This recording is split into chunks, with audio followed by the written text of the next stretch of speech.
You ever wonder if your bathroom mirror secretly judges your life choices?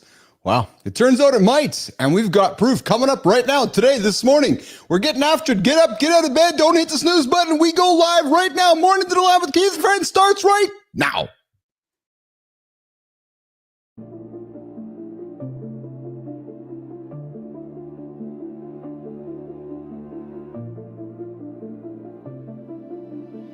Welcome to Mornings in the Lab, where when something negative comes up. Building muscle improves blood flow. From squirting to squirrely. Start small, build up, and expand from there. Be entertained by fun over here. How have I slept? Has my sleep been good? That's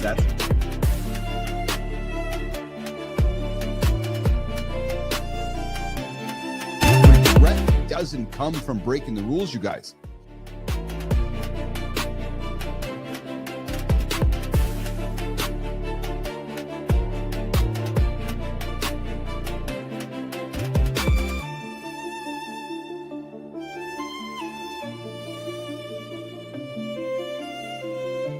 Hey, good morning, good morning. I got a morning show. My name is Keith Phillips, and I'm the host of Mornings in the Lab with Keith and Friends, and I feel like I'm a rapper this morning. Good morning, everybody. Yeah. Good morning, Clody. I see you there. What's going on, brother? Hey, I appreciate your support, Rick. You always say nice things in the comments. I read them. Clody. I absolutely read them. You are the kindest man. I appreciate you. Big time. Hey, what's going on, everybody? Welcome back to Mornings in the Lab with Keith and Friends, your daily dose, your daily shot of real talk, motivating content. We're going to give you guys some behind-the-scenes stuff here today. Yeah, true story. The entertaining conversation you need to supercharge your morning mindset. You get your out-of-bed assness. Today's show's loaded, guys. First up, hour one, we're uncovering the single phrase. Yeah, the single phrase that stops any argument in its tracks. Useful for anybody aiming to dodge big discussions before breakfast today, or maybe a conversation with your kid or your wife or your husband or whoever. Yeah, true story. So I would invite you guys to tune in to the big show here today. We're going to get after a conversation around what is the single phrase that stops any argument in its tracks. Good morning, Jay. What's going on, brother? Good to see you. First thing in the morning, Jay's hanging out in the lab, and Holroyd is here too. B-Drive is here. Oh, I love it. The community is here. I got to tell you guys, I got up this morning getting after. I'm like, hey, I got a morning show. People just hang out with us. What's going on, Roofy? Hey, if you guys missed this morning, Matt Roof gets after it every single day, 7:30 Eastern time. I was there, Roofy. I was watching. I was tuning in. But hey, I got to get back to my monologue. We have Matt Watson joining us. But Jimmy, I don't see him in the green room yet. So I'm suspecting he might be one of those guys who's like, yeah, I know how to get in there. I know how to get into the room. I know the instructions. Matt Watson joining us this morning on Center Stage to spill the beans, how he bootstrapped his way to a staggering $150 million exit. I guess I know why he's taking his time. He's got 150 million reasons why. Jimmy, the guy's got 100 more million reasons than I do. What the hell, man? I think we're going to have to arm wrestle for that 100 million bucks there, Matt Watson. And hey, if the phrase "I hate working out" sounds familiar, well, don't miss the segment later on in the show where we're going to reveal the secret to flipping the script and falling in love with working out. Yes, baby. I see y'all in the comments. I love you too, Top Serve Digital. What's going on, brother? Good to see you. Hey, Top Serve, Jonathan Bannister, I want you to have a safe trip to Vegas. Hey, guys, if you guys are in Vegas this weekend or this week, go knock on my buddy Jonathan Bannister's door. Go knock on his... Listen, we had a conversation yesterday with a young lady who's talking about pineapples on doors. If Bannister has a pineapple on his door, don't knock on it, though. No, that's for a different day, different conversation. If you're looking for marketing advice, if you are looking for digital marketing advice, business advice, that's the reason you ought to go knock on Jonathan Bannister's door. True story. Oh, yeah, 100%. Yeah, no pineapples going on there. We only put pineapples when Keith and John travel. Yes, that's it. I love it. Hey, hour two, we're going to get even wilder. We're not talking pineapples in hour two. I see John is getting ready here. I see him sitting down. Oh, Jimmy, I see his shoulders have gone back. He's wondering when I'm going to throw to him so he can light the cigar. We could bring him up. Before we do that, guys, it worked yesterday. We called it out. 431-300-3005. 431-300-3005, the only live morning phone number on the planet for the only morning show. And hey, people called yesterday. I encourage you guys to give it. I will answer your call live on the air right now. 431-300-3005.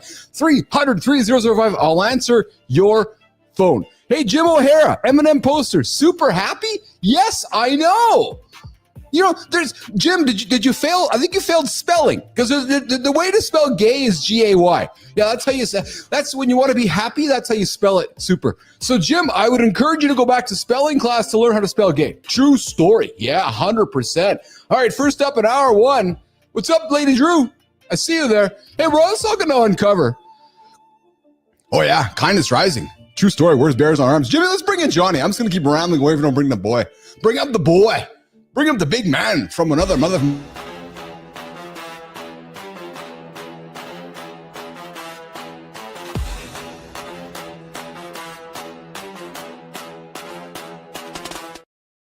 All right. Jimmy ran the transition.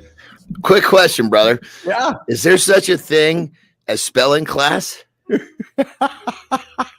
Or was it English? I was good in spelling. Hey, everybody, just a heads up, everybody, because Keith and John are getting after it. Just a reminder, this is an R-rated show. I want to remind you all because Johnny and Keith might say some things that might offend the kids, or might offend your wife or your husband. We're going to be spelling some dirty words. We're going to be spelling some dirty words. Not gay, Jim O'Hare, not G-H-E-Y. Dude, it's G-A-Y. Be happy. Be happy. Yeah, I'm just saying, be happy. Johnny, what's going on today, brother? How are you today, man? Good, brother. How are you? I'm fucking awesome. I feel really great. I did an awesome legs day today, man. Oh man, I did some deep cheek work, did some deads, and you know what I did? I haven't done in a long time. I did some wall sits. Man, that's a mental mind fuck, brother. Oh yeah, I did 4 of them: 30, 60, 90, 120. And for the 120 seconds, dude, I just focused. I'm sharing my experience with you. I focused so much on my back against the wall because my legs were fucking trembling, man. But check this out, brother. Do that. Try a different variation. Only reason I say this is because that wall sit doesn't apply to life. You're never going to be fucking 90 in a wall sit position. Yeah, you're right. Yes. So just get away from the wall. Right. So you're going to just do a regular squat hold. Right. So here's what you want to do when you're standing there. Pick your toes up so you can't put weight on your toes, which will keep weight on your heel. Sit down into that squat position. Keep your chest high. Cross your arms like this. Now, that is a position that you may find yourself later in life trying to pick something up off the ground. Oh yeah, I like that. That's gonna get your quads. It's gonna get your glutes. It's gonna get whole fucking thing. But the most important thing is when you get old, that's how you're gonna go down to pick something up. I like that. Thank you for that recommendation, brother. You know what I might do? I might even work that into my. I do enjoy the wall sit. Maybe I'll alternate back and forth. I never thought about it that way too. I like that. I like how you suggested I lean back on my heels and put toes up. I never tried that before. Yeah, you have to do that. Otherwise, you'll end up putting the weight on your toes, and it's bad for your knees. Now, if you really hear some fun shit, brother, do this. Take your boy, right? Yeah. Sit square across from him, face to face. And you guys are going to sit in that position. Who can sit there the longest? That's fun shit. That's fun. It's like a face-off, oh buddy. Yeah, I like that. Yeah. I like that. All the training stuff I share with you is stuff I learned from Zeglin, our other brother from another mother, man. He's taught me good shit over the years. So that's a good one. Hey, Bernard, what's going on, brother? Good to see you there. I was great at spelling, did not care for English class so much. You know, I got to be honest with you, Bernard. I wasn't too different. I was great in spelling.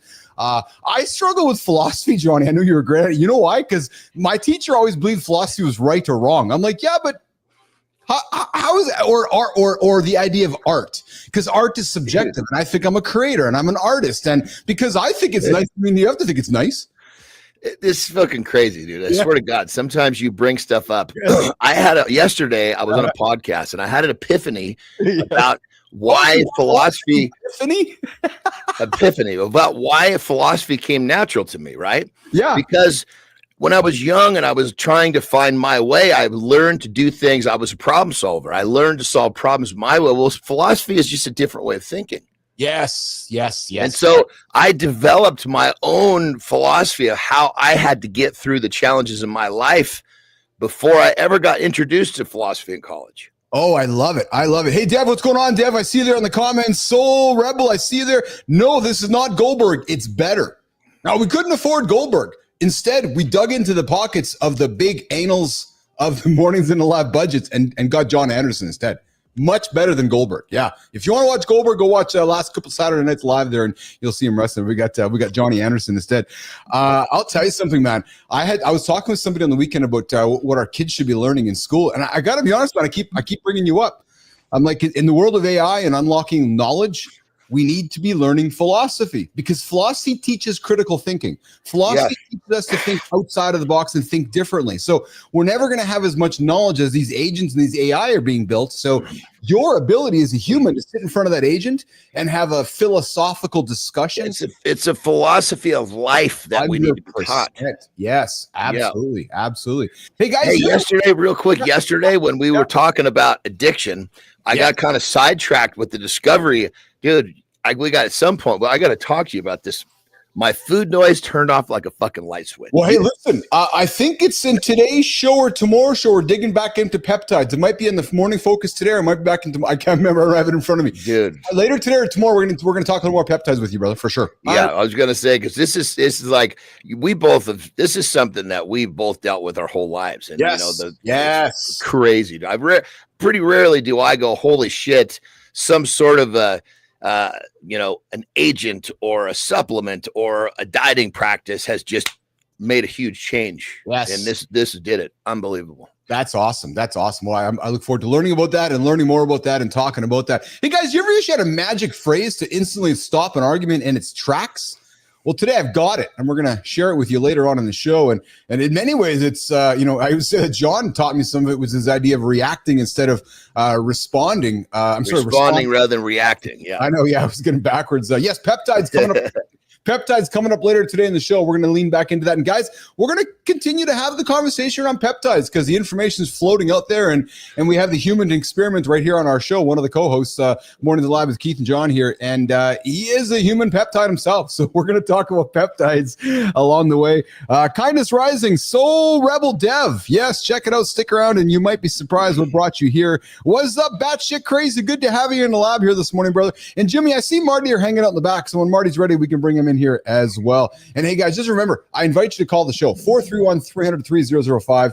Get after it and come join the conversation. Leave a voicemail, leave a text, or just phone us live. 431-300-3005. And we are supposed to having Matt Watson joining us. I do not see him here in the green room yet, so we'll see if the man is able to read the instructions. John, I got to tell you, man, after our show yesterday talking polyamory, we met with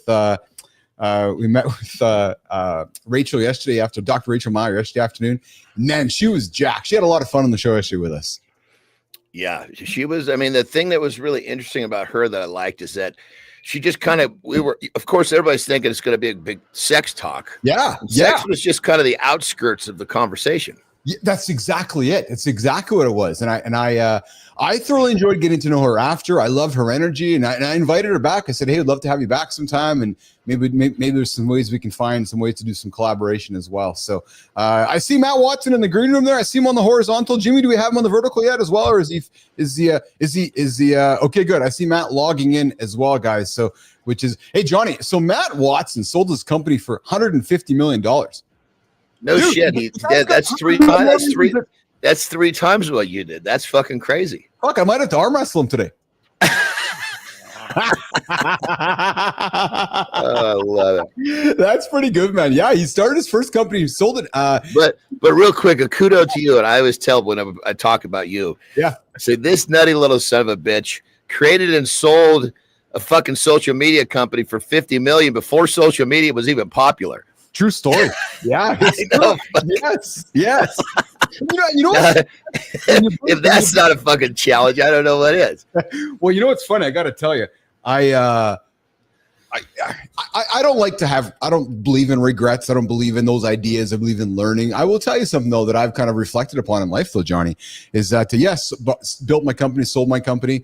And we have windows in life to jump into things, right? And right. I had a window while that was happening. And when I reflect upon it, I didn't jump into it. And you know why? I chose quality life and raising my kids and dealing with my own life instead. And what I mean by that is I chose not to get on the road and build my brand. Instead, I just chose to deal with my own issues, which I had to. And sometimes I wonder, had I chosen a different path, if I'd be doing this right now. And again, no regrets, just simply reflection. Right, that when I was, because you brought it up yesterday, like when you're a celebrity or an artist or a wrestler and you're going over, it's like, hey Johnny, the people in your merch, it's time for you to go over. You better tell Terry and the girls you're going to spend the next 18 months on the road getting after it. And it's one of those moments where you're like, it's that be careful what you wish for moment, John Anderson. You know what I mean? Oh, dude, I'm telling you, I remember vividly. When I remember I told Terry, I said, look, the door's opening on this wrestling thing. Yeah. And I don't think either one of us kind of understood, because when I was in strength and strongman, I would be gone a week, a month. Oh, right? Yeah. That completely fucking flip-flopped. All of a sudden I was gone 3 weeks, a month, all in a fucking snap of a finger. Bam. Just that quick. Like that, right? Just that quick. Yeah. Yeah. And I'm like flying home the morning of Thanksgiving type shit. Oh shit. Yeah. Well, that's when you realize that things are moving, right? And you got to rock and roll. So, but I have zero regrets. Again, don't really believe in that whole idea of regret. I just believe in learning and believe in reflecting and every one of those things in the past led to the moments we're in right now. That's exactly it. 100%. Right. So it's the same way I always joke, I bought a Tesla Roadster instead of buying Tesla stock. Well, when I bought that Roadster, Johnny, it was one of the first ones out there, and it cost me $250,000. So if I would have bought Tesla stock, and what year was that? 2011 or 12. So the Tesla stock was what, about $20 at that time? Maybe even $1. And I'm being exaggerated. Oh, you're fucking kidding me! Was it really $1? Well, I don't know, but whether it was $20 or $1, it sure wasn't in the hundreds, right? So I just find it funny that well, it didn't even split somewhere in this. 100%, yes. Yeah, so let's just say you had 250,000 and it split. Now you got 500,000. Yeah, holy shit. Yeah, that would be a different drill. But you know what? I will say this though, pal, and I'll say this, and I believe you will be able to relate to what I say next. Had I maybe went through some doors that I was presented with in my journey, true story, I might not be here today. Oh, guaranteed. That would have led you a different direction somehow, some way. Well, but what I mean though is it might not have been a positive ending. Like I might have ended up. You never know what that direction is unknown. We just know it wasn't here. Yeah, I sometimes wonder, right? Is it jail? Is it death? Is it bad decision after bad decision? Is it hurting my family? It's just I sometimes reflect and wonder, like what would that path would have taken me on had I opened some different doors, Johnny? You know what I mean? So because I know who I am as a human, and I've talked about it on the show before, and I wonder sometimes what have happened. And that's brother, and that's exactly why we need to thank everything that happens to us. Yes. Thank you. Yes. This fucked up, because this fucked up and it pushed me over here, which means I'm supposed to be over here. I don't know why I'm supposed to be over here, but thank you. Yeah, true story. Absolutely true story. Hey, guys, we're also going to talk about the show today about viewers don't see behind the scenes here on the big show, Mornings in the Lab with Keith and Friends. And just a reminder, guys, while Keith and John get after it every single day here at 8 o'clock Eastern time, we actually get after it earlier, 7:30 Eastern time. Matt Roof has a new show called Kindness Rising. Positive content and conversation to help you get up, get after it.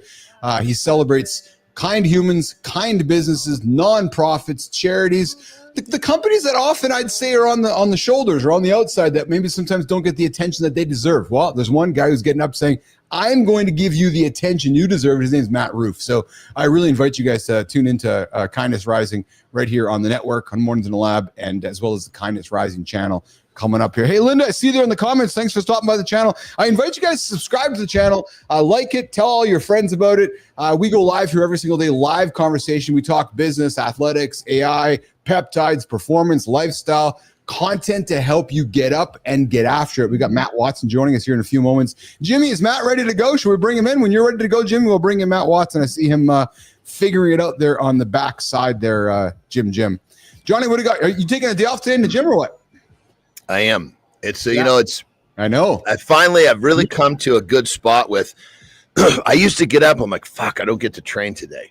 Yes, but I flipped that, and now it's like I get up and I'm like, this is one of those days where I'm learning to actually really embrace and enjoy the day where I don't train just like the day I train. Part of it is because I know how great it's going to feel when I train tomorrow. Part of it's because I've predetermined some really interesting shit that I'm going to work on today when I would be training. Nicely done. Hey, I'm making some tweaks to the show as we head into August. We're going to extend our morning loop segment from 15 minutes to an unpredictable 30 minutes. And because of last week's current event and humans wanting to have conversation when they start their day, we're going to move into dropping some current events, news topics, not bullshit stuff, guys, but stuff that we can talk about and I can have fun with Johnny. And I'm going to be no more whatever the chick's name is, Peggy Blue or whatever. No more of that dumb shit. Well, I'm Peggy Blue. What's her name? I think it's Bonnie Blue. I might drop Bonnie. That was close enough, you know. Shit. Yeah. I might drop Bonnie Blue every now into the bullshit, but no, we're gonna. So the goal here, guys, because you guys in the community are so active. And hey, guys, remember this Friday coming up, Free For All Friday. If you got things you want to talk about, please let me know. B Drive put something in the parking lot. So this Friday, we're going to talk about what B Drive put in the parking lot with some entrepreneur stuff. So you guys are helping us change this show. So we're moving to like a 30-minute morning loop, current events, roundtable conversation, and then we'll do a 30-minute guest segment at the 8:30 hour, and then we'll come up with a 30-minute segment with Keith and Johnny digging into some big topics, and peptides. Hey, brother, I got to open a vent, man. This thing's not venting out. I'm getting lightheaded. This room is filling up with smoke real quick. Give me 60 seconds. I just got lightheaded like I was going to go down. Jimmy, bring Johnny out, and we're going to get the center stage going. We'll bring Matt Watson up on stage here. Jimmy, let's do it.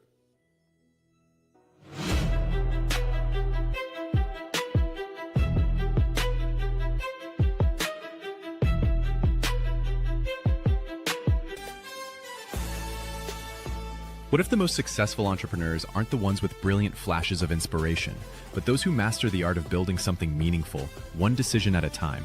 We convince ourselves that success requires some magical combination of timing, talent, and luck that we just don't possess yet. Meet Matthew Watson, the tech founder who bootstrapped to a $150 million exit. His most transformative achievements emerge from consistent, intentional choices that compound over time, not from sudden moments of genius. The real breakthrough happens when you stop waiting for permission and start treating every challenge as an opportunity to build something better than what existed before. Your next small decision could be the foundation of something extraordinary.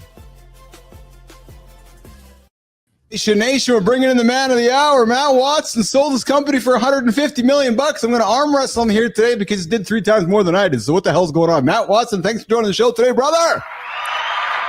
How's it going, man? Thanks for having me today. Thanks for joining us. I saw you frantically figuring out the instructions to get onto the show today, so I'm going to ask. I'm suspecting when you travel with you, are you married?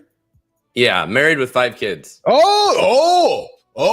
So I'm suspecting when you're traveling or hanging out with the 5 kids, you're not looking at the map. You just know the answer, right? No, I don't. The best plan is no plan for me most of the times, man.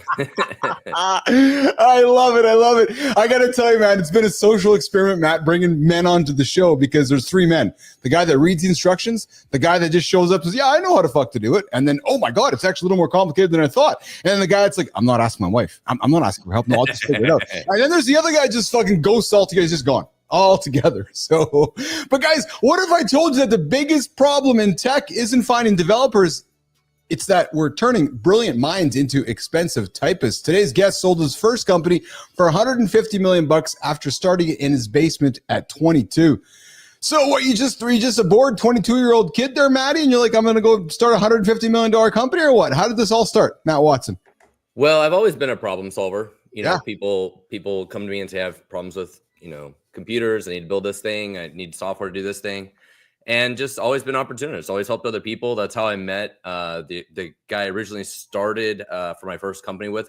I was selling computers at Sears, and a guy came in to buy a computer and just started talking to him. And next thing I know, I was building software for car dealers, which kind of led me down the path of my first company. So would you say, hey, Matt, I'd like to introduce you to John Anderson and C. Marty Fit, my 2 co-hosts on the show here today. What's up, brother? What's going on? Hey, Matt, would you say you were, and I don't want to downgrade what you achieved. because not at all. I want to celebrate it. What I want to shine the light on, though, was there a big part of being in the right place at the right time? 100%. Because what I mean by that, because you strike me. So I'm 53. I'm thinking you got 500 kids. What are you, 44, 45? I'm 44. That's right. There you go, 44, right? So I'm thinking you were the kind of guy that was able to be the nerd in the back room. Yep. Talk layman to all the normal guys like I could, and then go to work and deliver on it. And then during the era of software and internet, you're like, oh yeah, I can go do that because I'm the same as you, bro. That's how I achieved my success, which was I was able to do things that guys my age weren't, and then I capitalized on it. And it sounds like you did the same thing. Well, a lot of software engineers, I always joke they can't talk to customers and they can't talk to girls. Yes. And I wouldn't say I was good at talking to the girls, but I was really good at talking to the customers. You know, I could talk to them, I understand what they needed to do, and I could go build it. And I was the introvert that would hide in the basement and go build the thing. But I would talk to customers. I wouldn't only hide in the basement like mushrooms, which a lot of software developers do. So yes, yeah. Marty, Johnny, get this, man. So the guy was working at Sears. Car dealer walks in, needing help with software. So instead of selling the guy a computer, Matt ends up co-founding a company that ends up dominating automotive CRM. There you go. Imagine if the guy does not walk into Sears that day, right? Can you imagine that, Matt? You're just hanging. You're on. What were you selling? Shoes, like the Al Bundy thing, or what were you doing in Sears? I was selling computers, and you know, even better to that story, I skipped lunch that day, and that was when I met the guy. So that just means you were living your life right. You know, when moments like that happen, you build some good momentum, and then boom, something pops off. But you mentioned timing, and the biggest timing actually for us was the recession in 2008 and 2009. That was the recession that actually really helped us. Yeah. Let's talk about timing because Johnny talks about it often on the show, and even Marty does too.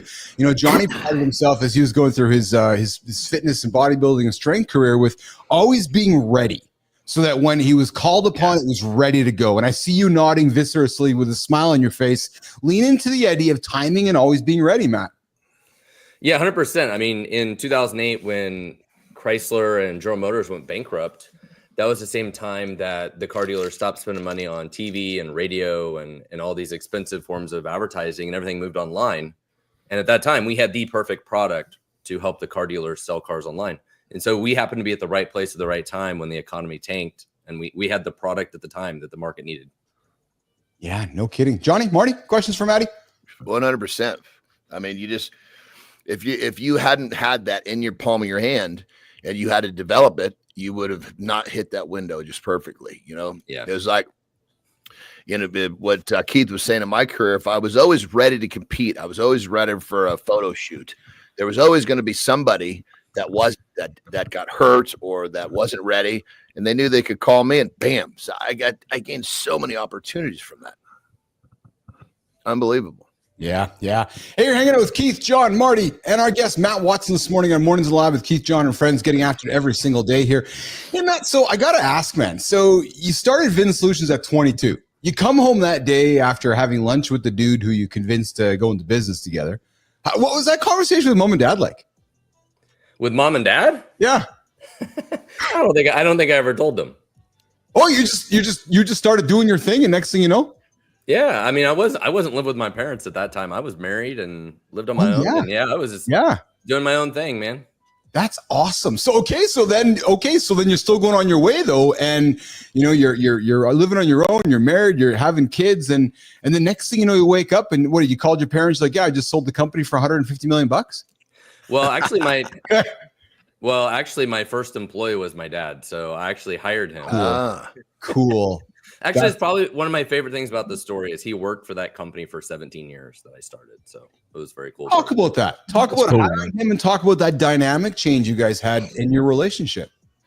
We always got along great, and it was just about getting stuff done. And it was never a power struggle or anything like that. I asked him to help do support. I was busy building the software, and I needed somebody to help, answer customer issues and all that kind of stuff.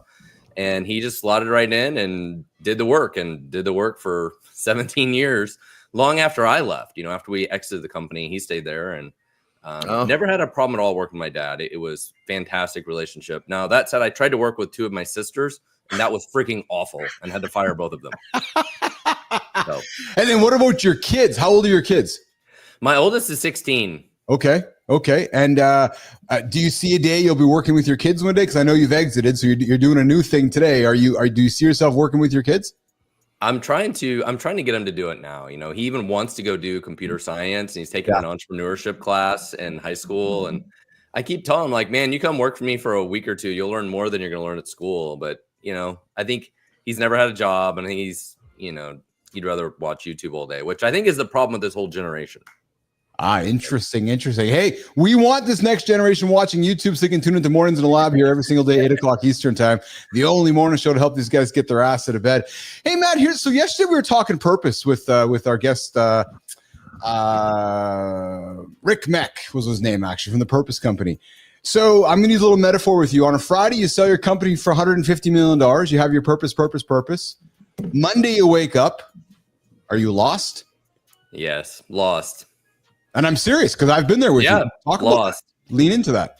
Well, it's so much about being an entrepreneur is the journey of it. It's the family you create, like your work family, the problem. It becomes part of your identity, right? And so you exit the company and you walk away, and it's like selling your baby and kind of starting over. You lost your family, and your challenge and purpose is kind of over, and you like getting off of the roller coaster, man. I totally get it. How did you refine your purpose?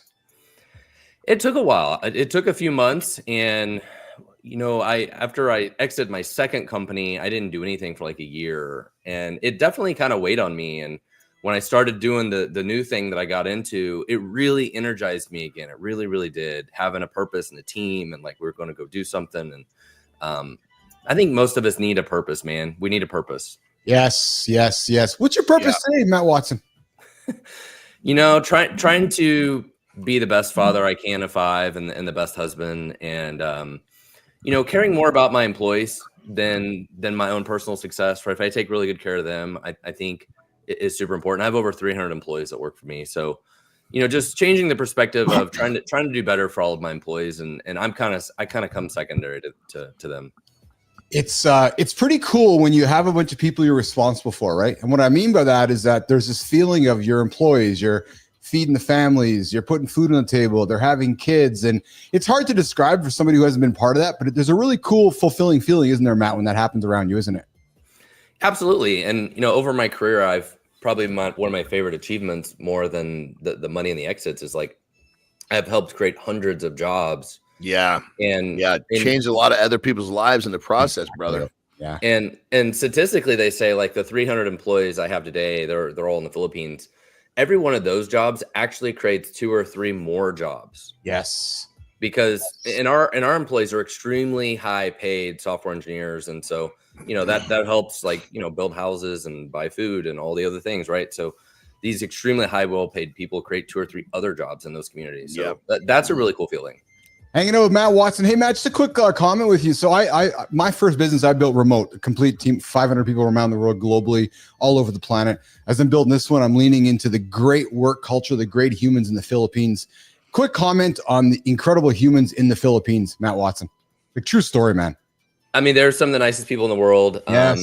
If you want, I can tell you a funny story about how we got started there, but I went over there for Full Scale for my business, and just, you know, really fell in love with the people so much that I met my wife there. And so my wife is Filipino. Yeah. And she moved back here, and she's a citizen here, and we have a couple kids together. So I'm engrossed in the culture of it every day.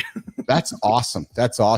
Hey, you're hanging out with Keith, John, Marty here at Matt Watson, CEO of Full Scale, author of Product Driven, a 5-time founder and CTO, 20 plus years in tech experience. Jimmy, let's do the C Marty Fit Tip with Christopher Martin. And then Matt, can we come back and bring you back for a wrap-up segment with you on Rapid Fire?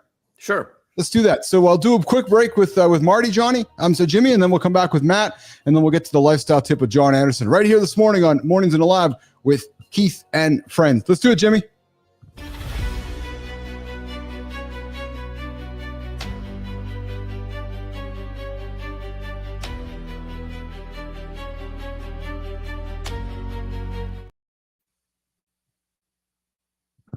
I like that one, Keith. All right, we got the fitness tip for today. Stop looking for the next fitness hack, right? So, you know, you hear guys, especially guys, You know, you hear them, they're trying this new fat burner. They're trying this new thing. But all you need is the basics. Stick to what has been proven to work. You keep hopping around from this diet. You're doing carb cycling. Then you're doing the low calorie diet. Then you're doing no carbs. Then you're doing the carnivore diet. Listen, stick to one thing for a long period of time, right? You got to stick with it for weeks, for months. That's how you're going to see results. But a lot of times when you're doing all this jumping around, you don't give your body a chance to adapt. You don't give your body a chance to change with the new thing that you're doing. So pick something you like that you can stick with for a while and watch the results come. That's the fitness tip for today. The fit tip of the day, every single day, 8:30 Eastern time with Christopher Martin, giving you guys something to think about. Hey, you guys can join the conversation, 431-300-3005, 431-300-3005. Come join the live conversation. Leave a voicemail, send us a text, or just come say hello. We're hanging out with Matt Watson this morning, and John Anderson, and myself, and C. Marty Fit. Hey, Matt, so just lost my notes here in front of me here. You host a podcast, you run multiple companies, and you just wrote a book. Like, dude, when do you find time to sleep? And what is your non-negotiable within your schedule there, Matt Watson? Well, as I mentioned earlier, I don't really have a plan. And I probably, like most entrepreneurs, I have ADHD. And it took me until I was over 40 years old to actually figure that out. But, you know, I hyper-focus from one thing to another. That's part of having ADHD. So when I was writing a book, that's like all I did for 4 months, like 80% of my day, heads down, writing a book. And yeah, jumping from one thing to another, man. Like I have ADHD, so I can do it. What was that? You said you discovered you had ADHD when you're in your 40s. What did that mean what did it mean to you when you officially gave yourself the label?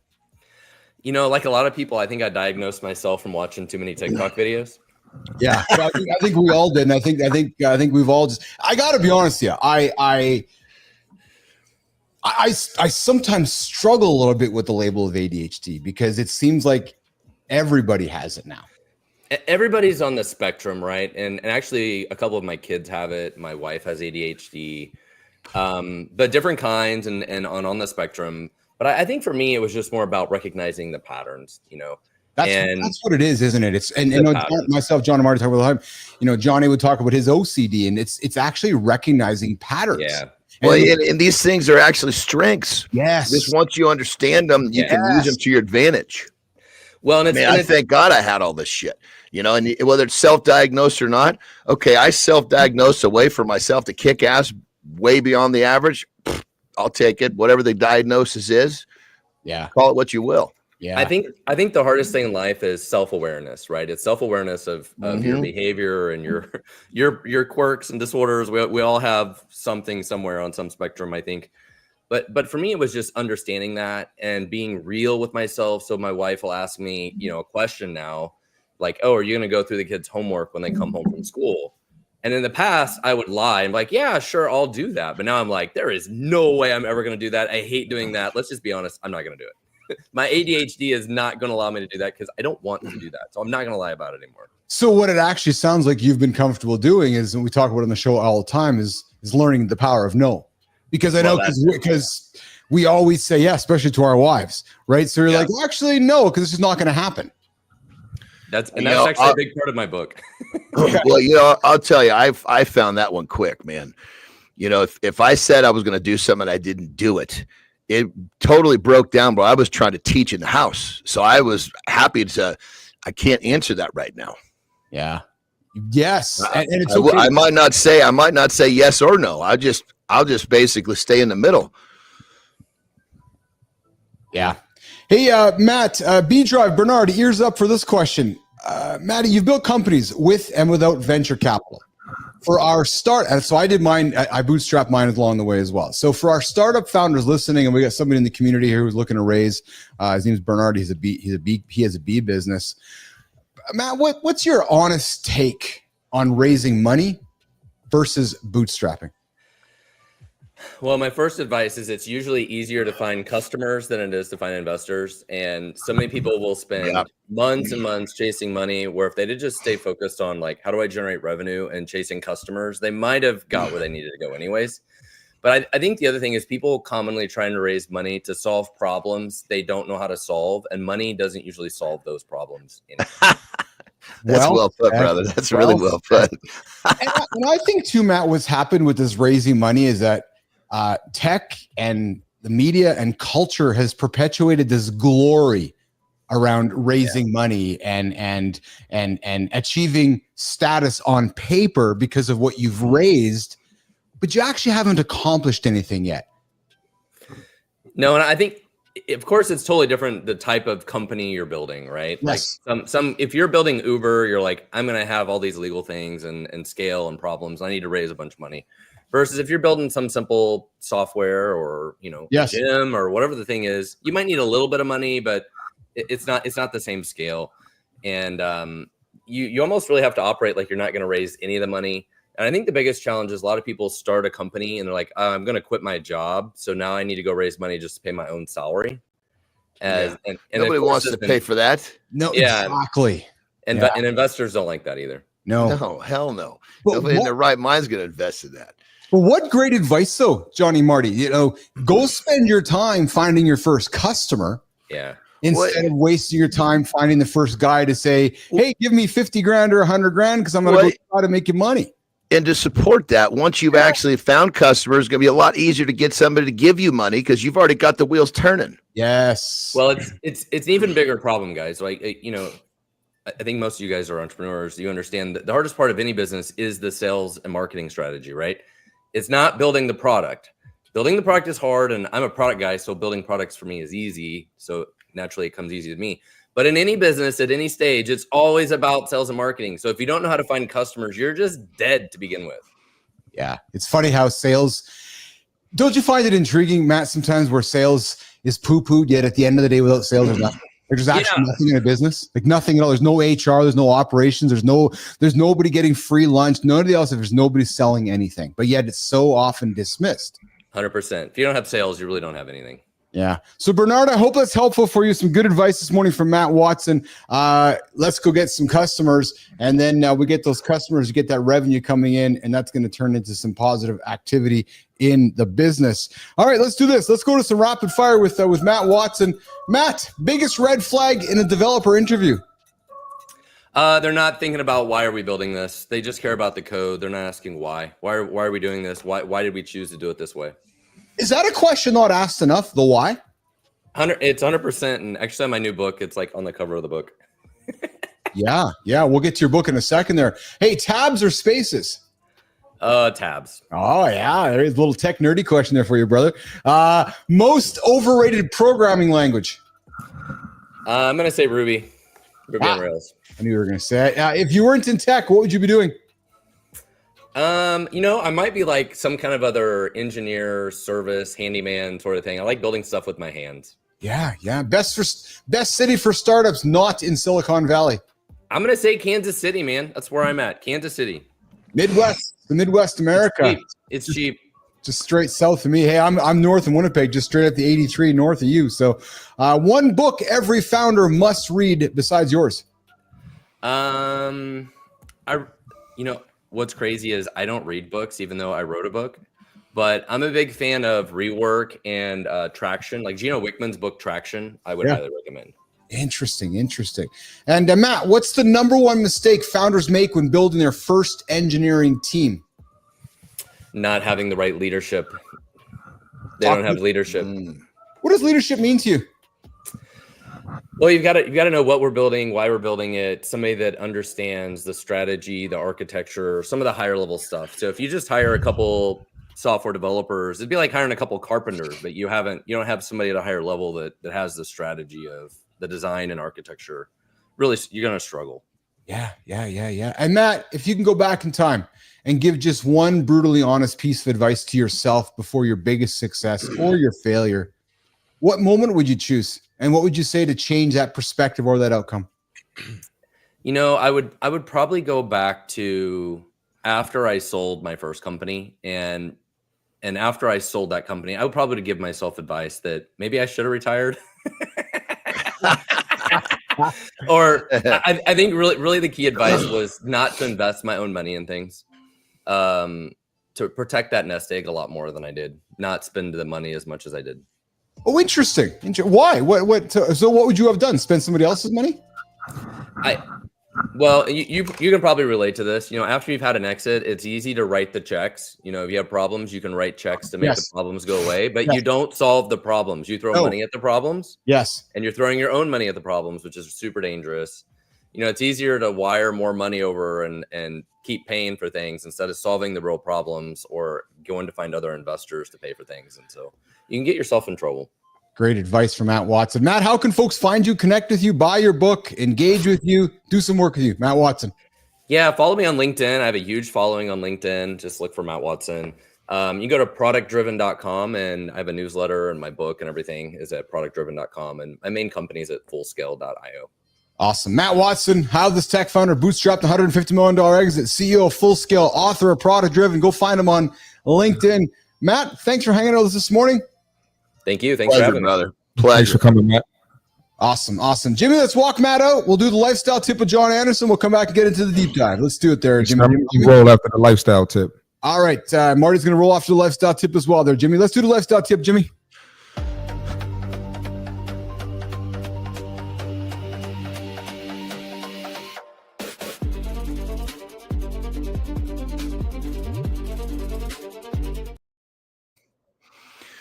All right, check this out. This little tip is not sexy, but it is powerful. And if you can operate from this, it's going to be crazy the type of success you're going to get. You see, tomorrow is planned today. Tomorrow's success is planned today. You're not going to wake up, roll out of bed, and just expect that you're going to find what you need to be successful. Tonight, before you go to bed, look at your day tomorrow. Look at the places in your day that may be challenging and have little plans ready, have solutions ready. Maybe we're talking about your diet. Maybe we're talking about creating the time you need to do something for your family. But when you premeditate just a little bit today for tomorrow, that's how you win your daily battle.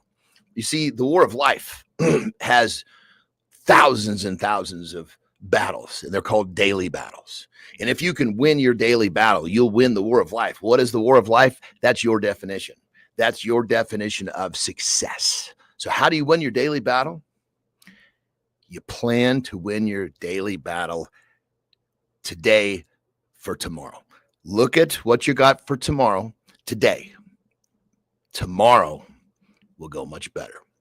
It's all about planning for success. Tomorrow's success is planned today. Rock and roll.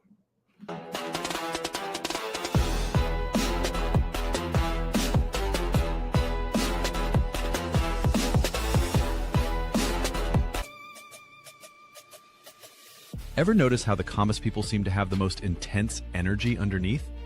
Like a duck gliding smoothly across water while paddling furiously below the surface? Most men struggle with morning routines because they're chasing perfect execution instead of understanding what actually creates momentum. Here's what researchers discovered when they studied peak performers. The most successful people don't eliminate chaos from their mornings, they harness it. They've learned to embrace what looks messy from the outside while maintaining purposeful intensity underneath. The breakthrough isn't in perfecting your routine, it's in designing systems that thrive on controlled unpredictability. Stop trying to be perfect and start building authentic momentum that actually lasts. What's up, guys? What a great conversation with Matt Watson. Oh, yeah, baby. Guy sold his company for $150 million. The best bootstrapping advice I've heard. Dropped it on the show here today. Jimmy, we got AJ joining us this morning. That's awesome. I think AJ is confused with the calendar, but that's good. I love when he's here. That's AJ's. I think AJ thinks that Tuesday and Thursday are Monday and Wednesday. The funny thing is, I was in a deep squat today. I'm thinking to myself, yes, I was squatting. And I thought, I bet you Zeglin shows up today. So I'm happy the guy's showing up. But guys, the best advice, Bernard, the best advice this morning from Matt Watson. Stop chasing investment money and start chasing your first customer. And hey, it's no secret we're bootstrapping this thing.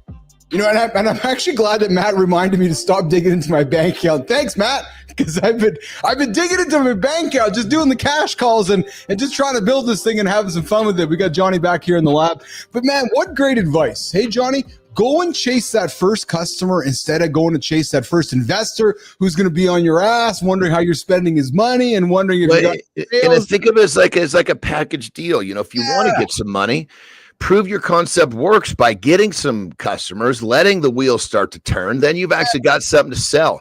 Selling an idea that actually turned into reality, even on a small scale, is a lot easier to sell.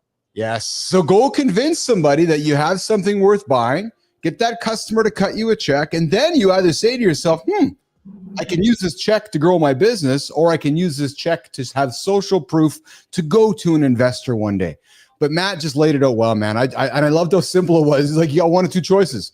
You can go down the left road and go get the customer, or you can go down the right road. Johnny, I knew a dude that for all he was doing was selling like safe notes. And it was like 2 years. It's just raising. What's a safe note? It's a note for it's a note for perceived equity in the business. That's like a security. Exactly. Yeah. Gotcha. It's like a phantom piece of paper that he says to you, hey, I'm going to give you this note. You're going to give me $100,000 and it might be worth something one day.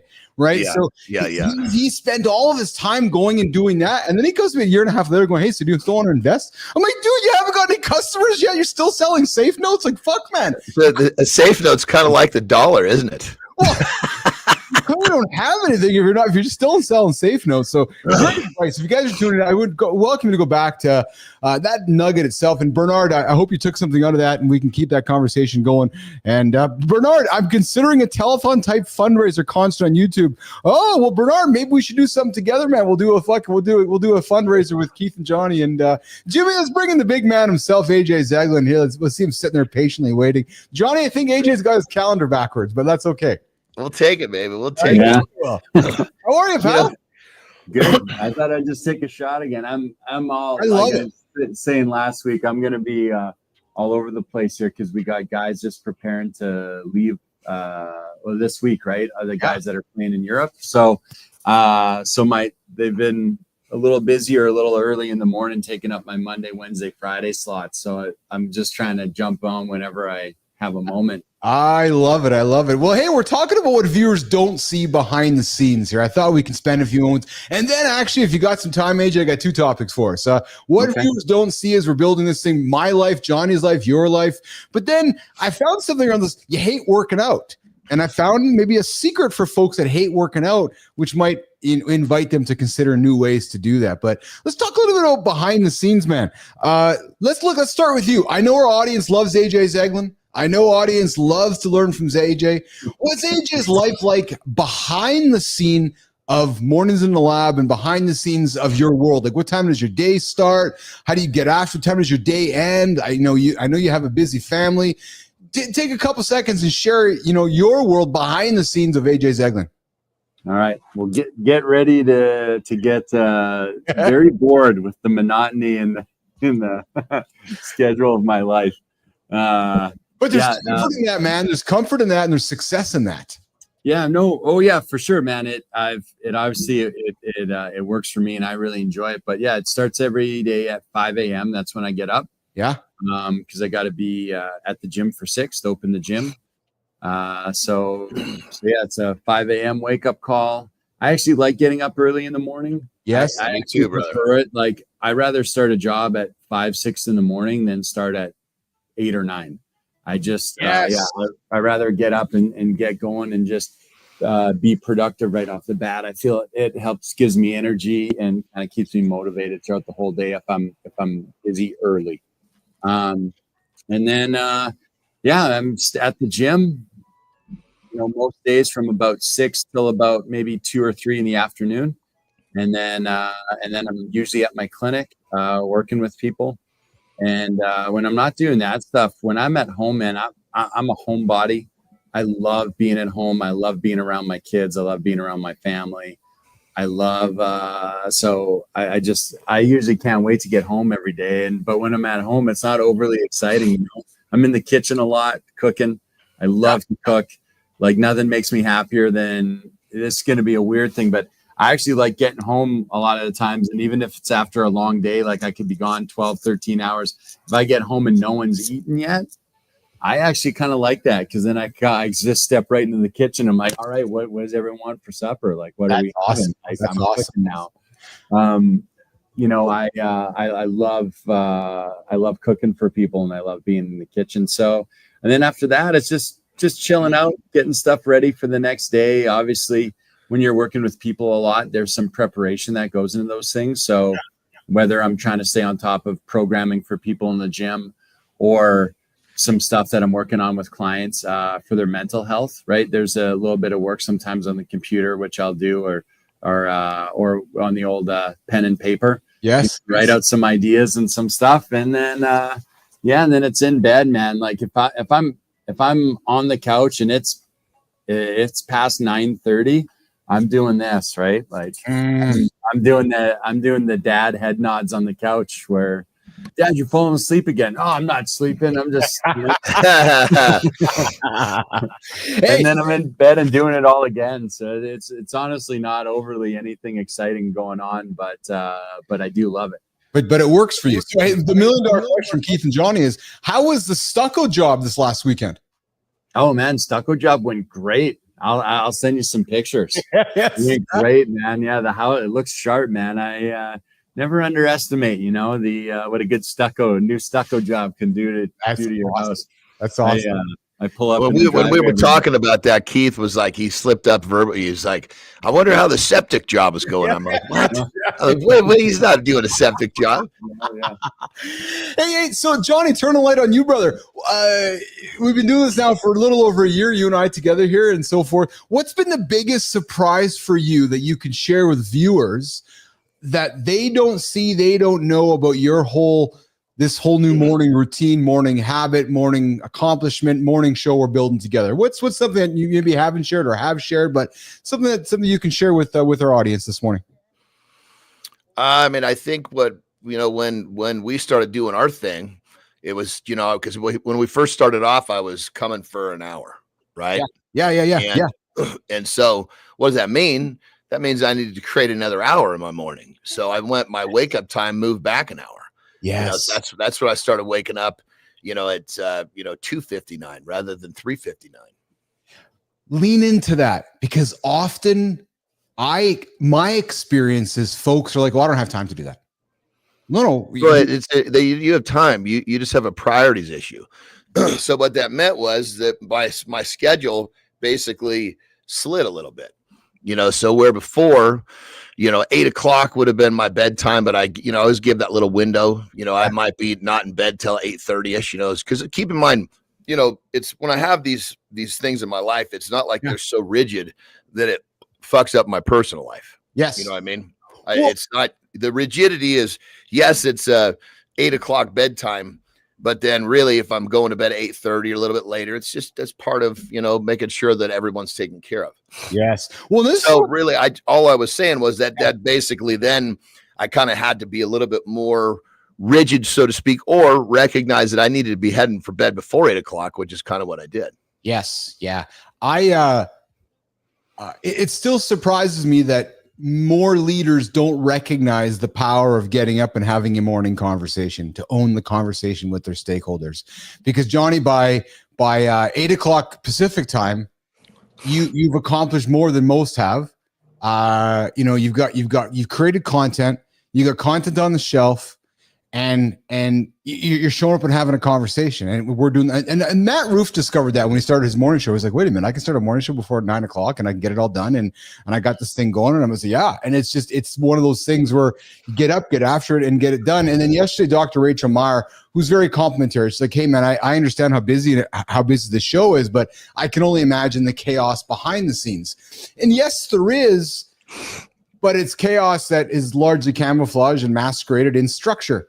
This show doesn't work with those structures. So while it comes across to everybody as, and here's something too that I think, Johnny, that folks sometimes misunderstand, is that they see us having fun and they see us laughing and bantering, and it's often not thought about that it's a business. So often it's like, I'll just ghost the guys, or I'm not going to get in on time, or and it's just and it's behind the scenes, the amount of structure, rigidity, and planning and scheduling going into all this, we're building a business here. And that's something that I think that viewers don't see, which also means, John and AJ, that we're doing a good job of camouflaging the illusion behind the curtain.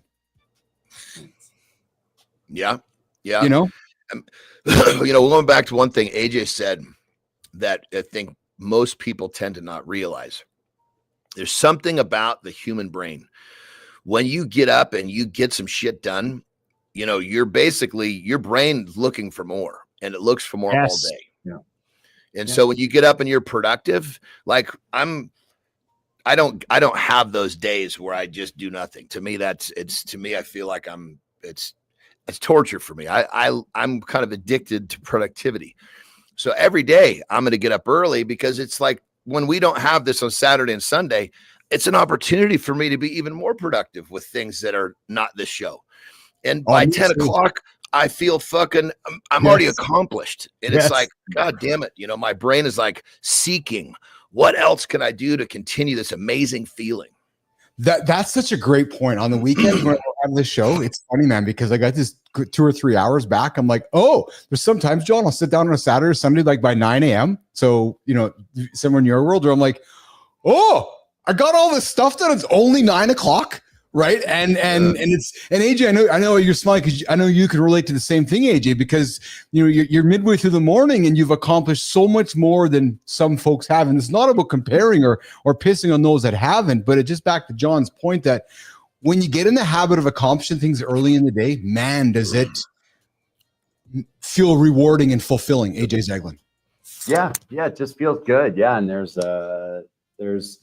we're like John just said, we're attracted to it, right? Yes. It's like the brain starts to seek, and if the brain is seeking the right shit, look out. Yes. And we have a response to that thing, right? We always talk on here about when we get involved in certain things like exercise and the neurochemicals that are released in our system. We get some of those released in our system too, the dopamine that we're always talking about. When we complete something, when we accomplish something, we get a similar fix of that, right? We get that release in our system as well. So when you're up early and you do something, whatever it is, you get that little hit, right? And it makes you want to accomplish a little more and be a little more productive, right? And I find too, for people, since we talk a lot about here on our overall health and guys and working out and taking care of themselves, I've also found that for people as well, the more productive you are, usually the more positive outcomes they have with their eating plan or their nutrition side of things too, right? Yes. A lot of people really fall off when they have a lot of free time, when they're really bored, when they feel like there's not much going on, and now you're hanging around not doing anything. I'm bored. Oh, I guess I'm going to eat. I'm going to grab those chips or that, whatever. Right. But if you got stuff to do and you're productive and you're, and you have, some stuff that you're trying to accomplish there, and you get that done early in the day, kind of sets up your whole day, for the nutrition side as well, where you're like, hey, I'm already active. I already worked out. I already went for a walk. I already did this, cut the grass, or did this chore, Like, I don't feel like coming in and eating a bag of chips right now. Yes. I feel like actually supporting myself with something better. Versus when you start it that way, you get up and you eat a fucking donut. Yes. Then your brain gets sucked that way, and you start looking for other shit. Your brain is seeking that side of the fence. Well, and then Johnny, and then we know we both know what happens, because then the science kicks in. Your insulin goes boom, and then 30 minutes later, your insulin in your body's going, "Oh, Johnny, where's the next donut?" And then you go and you have another one, and you're like, "Okay, I feel good again." And then the science of life goes woof. Time for another donut, and you're just constantly chasing it for the rest of the fucking day. Totally. And think of it from a dopamine hit, right? You get a dopamine hit from something. Yes. It's going to seek more of that something. You have to program early what something is the next dopamine hit coming from productivity or from fucking up, because you'll get it both sides of the fence. Great. People say, I need a dopamine cleanse. You don't need a fucking dopamine cleanse. You need a fucking cleanse of all the dumb shit you're doing that's giving you those type of dopamine hits. Good segment I want to drop on next. We're gonna drop a segment here in a minute, but before we do that, Jimmy, I want to look to the comments, because I know I know that something is happening in real life right in front of Keith Billis, John Anderson, AJ Zeglin, and it is a life changing in front of us. It's happening in front of Ladies You're Bigger. It's happening in front of B Drive. It's happening in front of the entire community. And guys, we're seeing it come to life every single day. And it's being driven by a guy named Matt Roof. Matt made a commitment to a morning show, but we know the morning starts the night before. And Matt doesn't want to wake up and be an ass in the morning, so he's got to get himself prepared.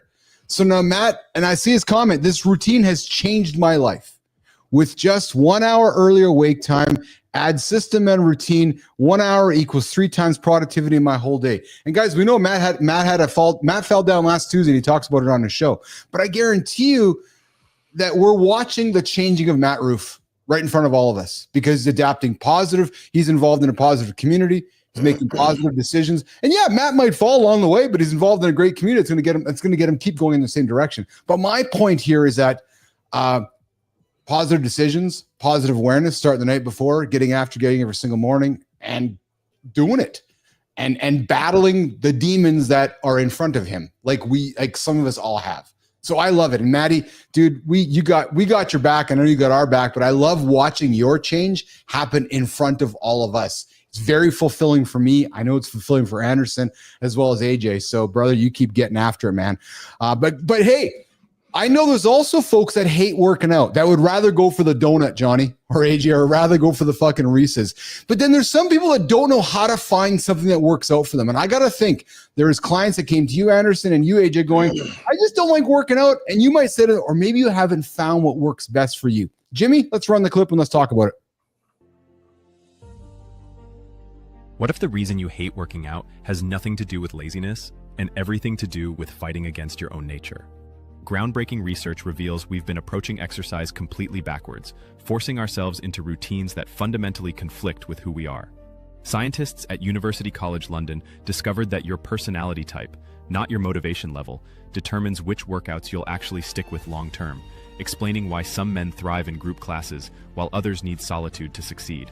When you align your workout with your personality, exercise stops feeling like punishment and becomes something you genuinely look forward to. Today, we're revealing how to match your fitness to your personality and finally enjoy working out. I'm suspecting, John and AJ, that there's been clients through your world you guys have coached that you've looked at them and you're like, oh yeah, you're either going to not good, you're going to struggle with this, you're going to do well with this, or we just need to talk to find out what works best for you. Because recent studies from the University College London and others have shown that the big 5 personality traits, extroversion, conscientiousness, agreeableness, neuroticism, and openness, strongly influence which type of exercise people enjoy and are likely to stick with. Starting with you first, Johnny. When you hear this, does this make sense to you? Dude, it's the first question I'm going to ask someone is, what type of movement? I love this. Not exercise. What type of movement do you enjoy? Because if they don't like to lift weights, guess what? They're not fucking lifting weights. I mean, Jesus Christ, you ask any creature to do something they don't want to do long enough, they're going to wake up one day and say, you know what? I don't give a fuck how much this is helping. I'm not doing that dumb shit tomorrow. So you give them the movement they enjoy. It's pretty fucking easy for them to continue. AJ, don't you sometimes just wish you'd have Johnny in focus with you so somebody can walk in and they can say, yeah, I want to become better. And then he's like, what do you like fucking doing? I like sitting on my ass. Okay, you're going to do fucking squats over there. You're going to do 100 squats. But I love his response. AJ, what do you say to this as well? This idea of personality-based workouts. Yeah, I think that, if someone tells me they don't like working out, I don't believe them. I just feel like they don't like whatever their idea at that time of working out is. That's what they don't like, right? Yes. You don't like whatever story you've told yourself about working out. Yes. But I guarantee you there is something out there, some type of activity, like John said, movement-based. There's something out there that you're going to enjoy and that you're going to pick up and you're going to start getting the benefits from, right? And it's just that, so whatever idea you have about it right now, you might not enjoy that idea, right? But that's not working out, right? Like it's sometimes people have this kind of vision or based on their experiences, what they've tried before, what they've seen or what they've read or heard from other people. And then they think like, and to be fair, us in the fitness industry, we help perpetrate this problem because there's 90% of the fitness industry online is trying to sell you something, telling you that this is the only way to do things. And if you're not doing it this way, you're doing it wrong. That's because those motherfuckers don't know how it works. Right. Totally. Yeah. I couldn't agree more, but they're going to sit there. So Keith, you're going to be like, hey, I finally found something that I like. Like, I like to do this. And then you're going to go online and there's going to be someone that seems like they're a professional and they got, 1 billion followers and all this influence. And they're going to be telling you, Keith, you're doing it wrong. That it doesn't work that way. That's not the way to do it. This is the only way to do it right. If you're not doing it my way, you're doing it wrong. And then all of a sudden you're going to be like, oh, well, shit, that sucks. I thought I found something that I really liked. And now I'm being told I'm doing it wrong. And it's like, no, like you find something that you enjoy doing, you're doing it right. Keep going, Well, and people love honesty. Sometimes people come and I'll get guys that want to lose, say 50 pounds, but they also want to get jacked, but okay, that's great. But okay, the first part, the losing the 50 pounds, that's going to be primarily diet orientation. That's just diet oriented, right? The getting jacked part, you're going to have to lift some weights. Do you enjoy that part of the process? If you don't, okay, this is going to be an uphill battle. If you like lifting the weights, then it's a different deal. So when you're honest with them, you're going to have to lift weights to do that. If you don't, you're not going to reach that goal. And just being honest, people are drawn to that because they're so, just like AJ said, they're so used to hearing all this shit that a lot of it is not true. And people are smart enough to recognize honesty, and they're drawn to that. I love that you said that, John, because I was talking with somebody yesterday on the business side of things. Ruthie and I were talking with a person yesterday, and I said to this person, like, this is like, if you're looking to dabble with us, this is not a dabbling thing. Like, this is a commitment. It's just no different than, if you want to become jacked or lose weight, don't call me if you're looking to do that just because you got a wedding coming up in 3 months. No, this is we got the big boy pants on. We're making big life decisions here, not this. So I like this conversation. Just because you don't like quote unquote working out doesn't mean you can't get healthier. There's a way to go about it. Right. Yes. So, anyways, I got John Jacob Jigglehammer Smith coming in with a segue to our next comment here, which is an AJ. If you can stick around for this, is great. If you can't, I appreciate that. The one thing that stops a conversation, we're going to talk about one phrase that stops any argument immediately. Jinglehammer Smith says, the one thing that stops a conversation with people I don't want to talk to anymore is I just let them know that I'm a flat earther. There you go. Jimmy, let's run this tease on how to stop an argument dead in its track. Jimmy, let's run it. What if the secret to winning every argument isn't about being right, but about being smart? We've all been there, caught in heated discussions that spiral out of control, leaving relationships damaged and problems unsolved. Conflict resolution experts have studied thousands of successful negotiations and discovered something fascinating. There's one phrase that can instantly shift any heated conversation from conflict to cooperation. Today, we're revealing that phrase and how to use it. Stay with us. I'd actually like to focus on all the things we agree on. That is the magic phrase, you guys, that as you go through your day today, whether it's your kids, your wife, your colleagues at work, if you're in an argument, you might want to just say this. Johnny, I would really like to pause right now and focus on all the things that we agree on. And if we can focus on that one thing, perhaps we can continue the conversation and then get to the next thing. So AJ, when you're sitting down with your folks today, or you're sitting down with one of your clients today, it might be something you want to offer up to them, which is finding that commonality, agreeing on that, putting all the disagreements aside and restarting right there. Let's start here, guys, with conflict resolution. Johnny, again, back to you. When you're sitting down with Terry or the kids or any conversation where you're having an argument, have you used this phrase yourself, brother? Excuse me. A lot of times, sometimes, like lately, right? Yeah. It's easier for me to speak of like just a few days ago, right? Yeah. There's this mode sometimes that Tara and I will get into, and we've actually worked on it a lot. Yeah. But it's like a little bit of a push-pull thing. There's not really an argument. But it's like it just becomes this uncomfortable series of communication. You can feel the tension. You can feel the kind of the frustration building. And so basically what I'll do is I don't even point it out. Because if I say, you know, this is happening and then I fucking dismiss myself, it's kind of like, fuck this situation. I'm out of here. So I'll just kind of drift away because for whatever reason, we've found some sort of a groove, if you will, or maybe a rut would be a better word, that we've been trying to escape. Yes. So sometimes not even pointing it out, just relieving the situation by disengaging can do the trick. Now, if you're talking about a fight, like if you're actually banging, yeah, then at that point, yeah, okay, let's look at this from a different perspective. Let's look at all the things that we have rather than the things we don't have. Because right now, somehow our brains got sucked into the side of what we don't have. But you know, when it comes down to it, what we have is so much better. And I will take all that we have, you know, and I'll just accept the shit we don't have because what we have is so much better. What a great! I just basically, that's my position. You don't have to think that, but that's What a great perspective flip. I'm going to bring Lauren into this conversation, something she said a couple of days ago. But before we do that, AJ, I'd actually like to focus on all the things we agree on. Yeah, for sure. I mean, it's just a great kind of way to recenter or restart the conversation, right?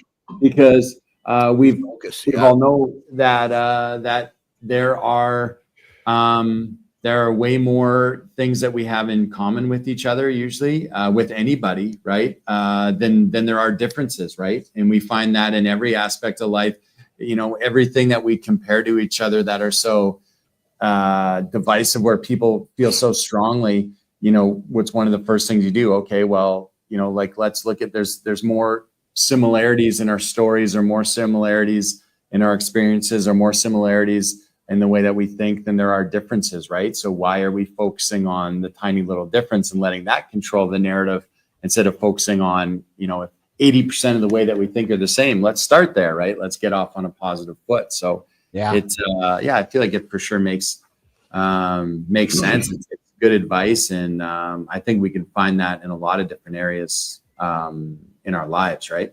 Why this works, according to research at University of Wisconsin, I think AJ went and played college ball there. Creating a safe space. Was you went to University of Wisconsin, didn't you, AJ? No, so I was in Wisconsin playing football, but not at University of Wisconsin. This was post college. Gotcha. But I was living living there in Verona, which is a suburb of I don't know why I'm drawing a blank on Madison, which is huge college town. University of Wisconsin's there, huge college town. But I wish I would have played, if I was playing college football at University of Wisconsin, that would have been. That's the Badgers, isn't it? The Badgers? Yeah. Those dudes are badass, man. Yeah, those dudes are ass kickers. Yeah, it's a big time program. If you find yourself getting into a situation today or sometime this week or next time in your life, you might want to, if you sense an argument is about to get heated, you might want to think about things like, I'd actually like to focus on all the things we agree on. Or other phrases that might work similarly would be, I understand where you're coming from, John. And you don't want to end that with but or however, because when you say just the word but in that sentence is going to put the other person on their heels. That's 100%. I mean, and we all do it unknowingly. You have to really be intentional. Yes. These little fucking words are signals, like on a subconscious level. Yes. Even words like "let's agree to disagree" it can be inflaming to somebody, right? Or I like the idea of I understand. So if me and AJ, AJ, I understand where you're coming from. Let me take some time to digest this and think about it. Again, you don't want to go to but, because if you go to but, you're fucking erasing everything in front of that. Right? And you get to know your partner. Like when, if Terry and I are talking and she says to me, I disagree, she doesn't know it, but her fucking dukes are up. Yes. And so at that point, I hear that shit and I'm like, okay, then let's just agree that we disagree. And I just fucking turn it off. Because if she's not in that mode, she'll, let's think about this from a different perspective. That would be the Terry that the dukes are down. But, sometimes the dukes go up and I wouldn't even fucking know it. So I'm not busting her up. I do it too, I'm sure. And I'm sure she's got the things she realizes, Jesus Christ, this guy's got his goddamn armor on. I need to just, because what she'll do is what she says to me. Yeah, like she said it yesterday, actually. It was a complete misunderstanding. So we straightened out. She goes, I'm just going to be quiet. That's her way of saying, fuck, I feel like you're coming after me.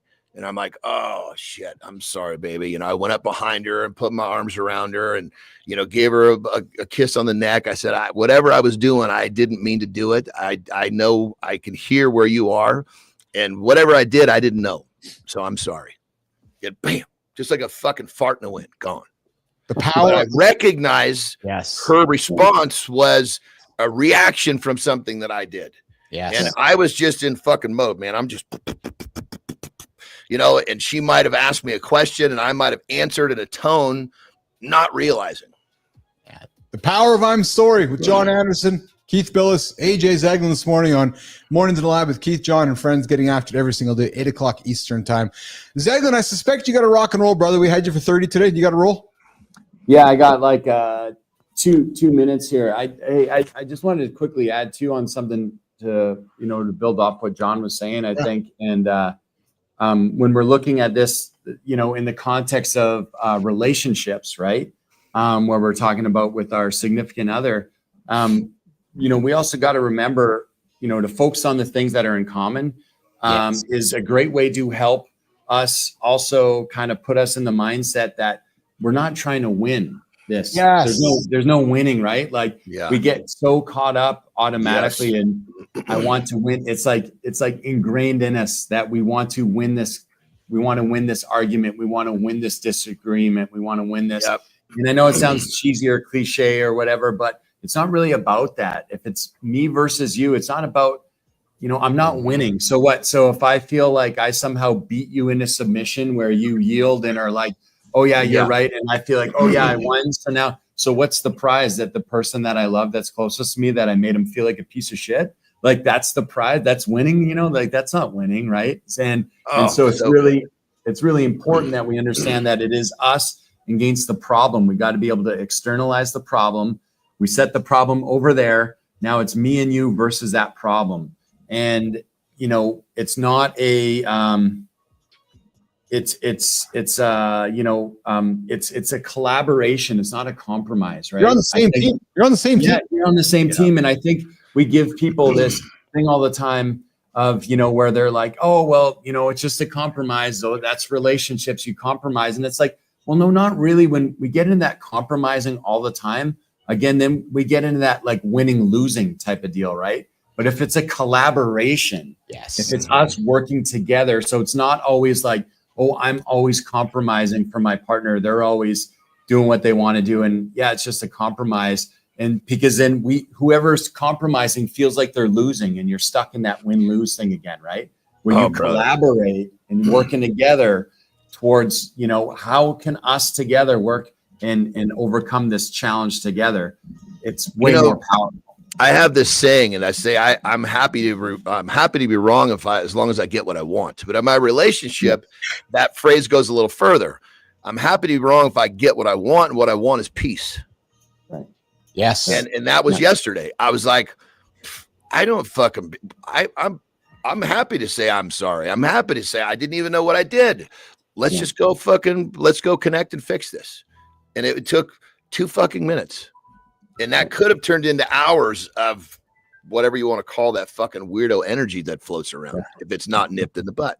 There's no weirdo energy here.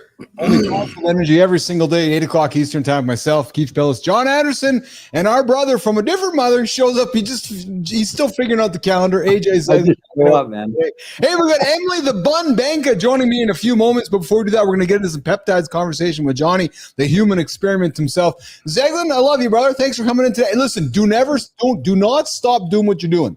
Yeah. Okay. Go into the lab, into your lab up there, and log in and say, I'm going to go hang out with the boys. Yeah, just fucking show up, dude. Keith and Johnny will always make time for you, brother. Always.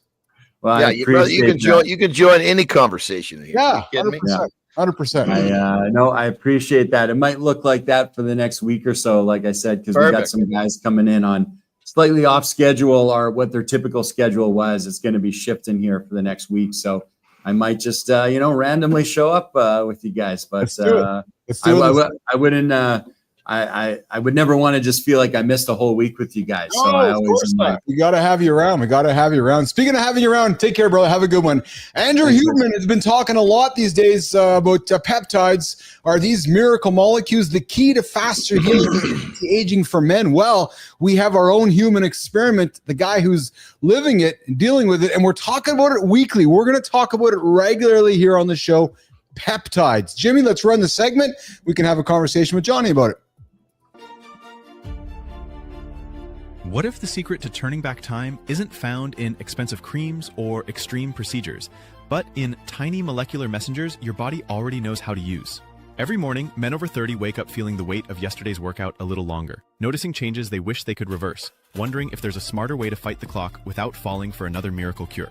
Scientists have discovered that our bodies contain natural signaling molecules that can be optimized and enhanced. The key isn't chasing fountain of youth fantasies, but understanding how to work with your body's existing systems to unlock faster healing and sustained vitality. Today, we're diving deep into the science that could change everything. Guys, peptides are tiny chains of amino acids gaining massive popularity. Massive popularity is modern miracle molecules for men seeking to optimize recovery, performance, and slow hands of time. Do they really deliver as promised? Well, let's talk about it with Johnny here. Peptides are shorter versions of proteins naturally present in the body. They act as powering signaling molecules regulating critical functions like tissue repair, hormone production, metabolism, and skin health. And what I want to do with Johnny over the coming days, weeks, and months is learn about his experiences with peptides. Johnny, you teased this yesterday. You're trying something else right now, which is preventing you from going into the fridge, brother. Yeah. So it's basically from the GLP-1 family, right? Yes. So basically, it's the third generation, and so it's basically it's. Keep in mind, if this works really well for somebody like myself, because I eat on a schedule, because it takes away the signal that tells you that you're hungry. That makes sense. So someone could forget to eat and go into a massive calorie deficit and basically go into, become malnourishment. That was the problem with most of the way this stuff was being used early on. It was given saying, okay, now you're not hungry. Don't eat. Calorie deficit, because that's the medical field's way of helping people lose weight, is calorie deficit. So you have to eat on a schedule, which I do. Check. Right. So this baby takes that away, but then somehow there's a secondary way that they made it to where it does something to the addictive center in the brain, because people like I have food noise, right? Yeah. My food noise is gone. Right. Well, people that they were testing this on also had food noise, also stopped with some of their other addictive behaviors like gambling.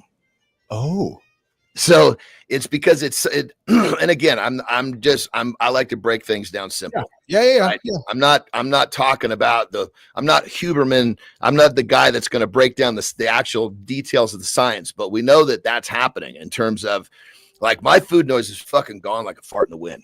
This stuff also, it's called retatrutide. It basically also stimulates the metabolic rate, and then also stimulates the body to burn fat for fuel.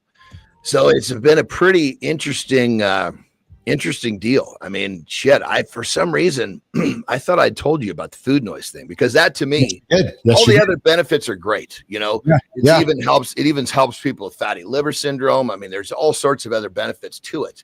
But for me, usually people are going to take a peptide because there's something they're trying to attack. Yeah. But in many of them, you're going to get a lot of other benefits. So the food noise for me was like, that's the top of the list. And now that I've literally taken that fucking switch and turned it off, it's been totally profound. What? And I have some of the benefits of peptides for men, Johnny. I want to throw them on the table here. So number one, accelerated healing and recovery, injury and post-surgical healing. Peptides such as BPC 157 have attracted attention for speeding up tissue repair, reducing inflammation, and enhancing blood flow. Well, then if you take, it's great. You can take and look all of these singular peptides, but then when you understand them, you know how to pair them. Yes. So that one paired with TB500 and GHKCU, those three put together heals from 3 different pathways. Well, interesting, because I got that one next. So I'm going to take a page from you and keep it simple. So we're not going to pair just yet. Yep. We're going to keep singular. So number 2 is collagen production. Peptides like GHKCU can help with anti-aging and skin rejuvenation, and there's antioxidant benefits. So that's number 2. Number 3 benefits, Johnny, of peptides would be muscle strength and body composition. So peptides like CGC 1295, imprimerylin, and semirylin stimulate the body's natural hormone production, supporting increased lean muscle mass and fat loss, especially in men over 30. And guys, I'm talking about tesamorelin real quick. Tesamorelin is also in that family, which is the strongest version. And guys, and I want to be clear with what I'm saying next. I'm talking peptides. I'm not talking PEDs right now. Clearly, I'm talking peptides, not PEDs. There's a strong difference, you guys. So, well, and real quick, just to back that up, Keith. So when we're talking about growth hormone production, the body already has a signal that says, hey, when you go to sleep, produce some growth hormone. Some comes from the stomach, some comes from the pituitary. So different peptides will basically take that message and make it stronger. That's all it is. There you go, guys. And then it's turbocharging the already existing message in the body. Awesome. And then, guys, we're going to keep it on here. These individual benefits here. I got 5 of them. We're on number 4, enhanced libido and hormonal balance. Sexual function, the PT141 and related peptides, Johnny, can address erectile dysfunction through the nervous system, and some also support natural testosterone production. We've talked about ED on the show, Johnny, and now you've experienced your own personal discussion with this. Have you tried PT141 yet? I have not. Have not. Okay, so there's one on the table for us here. And then cognitive and immune support, Johnny. So peptide therapy is being explored for supporting cognitive functions, better sleep, and even immune resilience, all crucial as men age.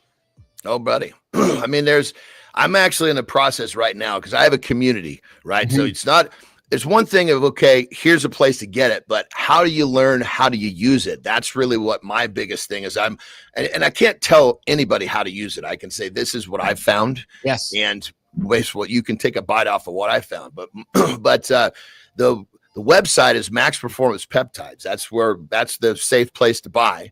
But more importantly, at the very top, you'll see a green banner. You click that, it'll take you to the community where you can actually learn about these things. And that's really the biggest thing. It's not just here it is. It's how do you use it in a way that's going to help you? That's the real key. And it's information. That's what people need.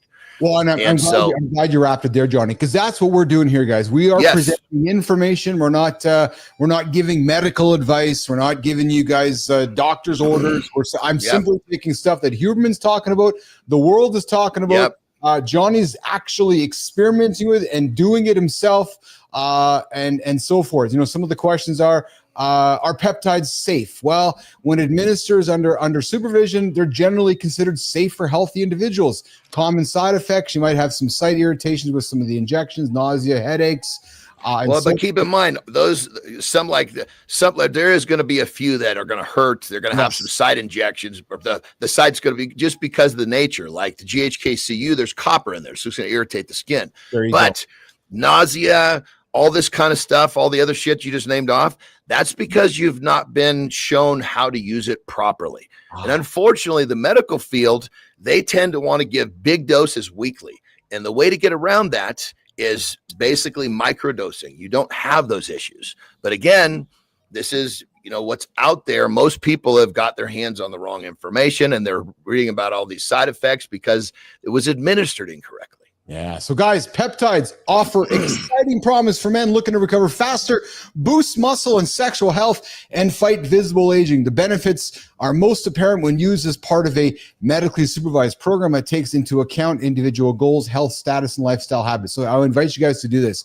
Go find your information. Go listen to Huberman. Go talk to your doctors. Go and learn, research. Come back to the show, 8 o'clock Eastern time, Mornings Live with Keith and John, and learn from John's experiences. Johnny is going through the experiences himself. And as you know, he's here to stand up here with his pants down naked and share all of it with you guys. So, I mean, I'm basically, now that I basically trust the source that I'm using, right? Because that was the biggest issue for years, is that finding the source that you can trust. That's the biggest one. Yes. So I'm actually creating protocols of how I used it and the benefits for me, so people can see, hey, when you pair these together, this is the benefit. And, this is how I've found to not have those side effects that you're reading about. So it's information based, everyone. That's what you got to understand. It's information based. Coming up, Emily Benka in a couple of minutes. Johnny, great show, man. Wow, we're already done, dude. Listen to this little funny side note. You see how bright my shit is right now? I was about to ask you, what the hell is the light? Because, dude, the fucking ventilation system took a fucking dump, right? And, dude, I'm sitting here and I'm like, what's going on, man? I'm fucking, all this blood's rushing in my head. I'm like, fuck, I feel like I'm going to pass out. I didn't realize this room was filling up with cigar smoke, dude. I'm still a little fucking looped, man. I took a major nicotine high. So I got the doors open. The sun's coming up right over there. And I need fresh air blowing through here so I can recover. But holy shit, man. That was insane. Johnny's hotboxing cigars in the studio in California. Oh, man. Like when I show up, I'm bringing my bag of sativa. We're going to hotbox in the lab and we're going to start a big show with Billis and Johnny. Holy shit. We're just fucking popping away there. Dude, what do you got going on the agenda today, man? Big show here today. A lot of fun here today. And it was good when we got Emily Benka joining us here in a couple minutes. What do you got going on today, bro? I got an hour and a half right now of time I normally have. Yeah. So I'm going to work on my new business, which I'm really excited about. Beautiful, beautiful. Some stuff to do. The Peptides University, the John Anderson stuff. So you guys want more information, go find John on LinkedIn. Come find John on our Mornings in the Lab channel. Go to John's Peptide University page. But if you guys want more information, I invite you guys. You can get it here. And here's what you know. Here at 8 o'clock Eastern time. So if you have questions, you have information, you can get a hold of myself or John or the hotline 431-300-3005. You guys saw the video we dropped, Johnny, with the video there. We check these texts, the voicemails all the time. So Anderson, a lot of fun today, brother. Love you lots. Have a good one today, and we'll see you tomorrow. Let's go, baby. Have a great loop. Yes, and hey, if you got a chance today and you got some minutes, just drop me a text and let's catch up. Yeah, today will be a much better day. Yesterday, man, I was freaking I didn't get to come up for air yesterday. Yeah, but when you got some time, I'll share some fun stuff with you. I love it. Okay, brother. Pal. Have a good one, buddy. All right, Jimmy, let's keep it rolling, pal. Let's keep it going. Let's keep it going. Let's keep it going. Adam Holroyd. Jimmy. Yeah. All right, coming up, Emily Benka, the Bun, a.k.a. the Bun, founder and CEO of Rose Bloom Headwear. That's a true story. Redesigning headwear for women and textured hair. Maybe she can make, I'm a headwear dude. I got my hats. I got the Kango collection upstairs. I went to Lids one day after I sold my company, bought every fucking hat on the wall. Yeah, true story. I walked in, I'm like, I kind of like that one. I kind of like that one. I kind of like that one. The guy's like, yeah. I'm like, yeah, let's take them all. Yeah. True story. It's in New York, Times Square, New York City. Walked with a bag of hats, dropped with $3,000 of hats. And then went to the John Vivado store and I was like, I kind of like that scarf over there. And I like that scarf over there. So I bought them all. That's what we're talking. Matt Watson this morning sold his company for $150 million. Well, I only sold mine for 50. So I was only able to go to the Lid store to buy my hats over there. So speaking of hats, Emily Benka is joining us. Jimmy, let's run the community corner transition before we bring Benka into the lab.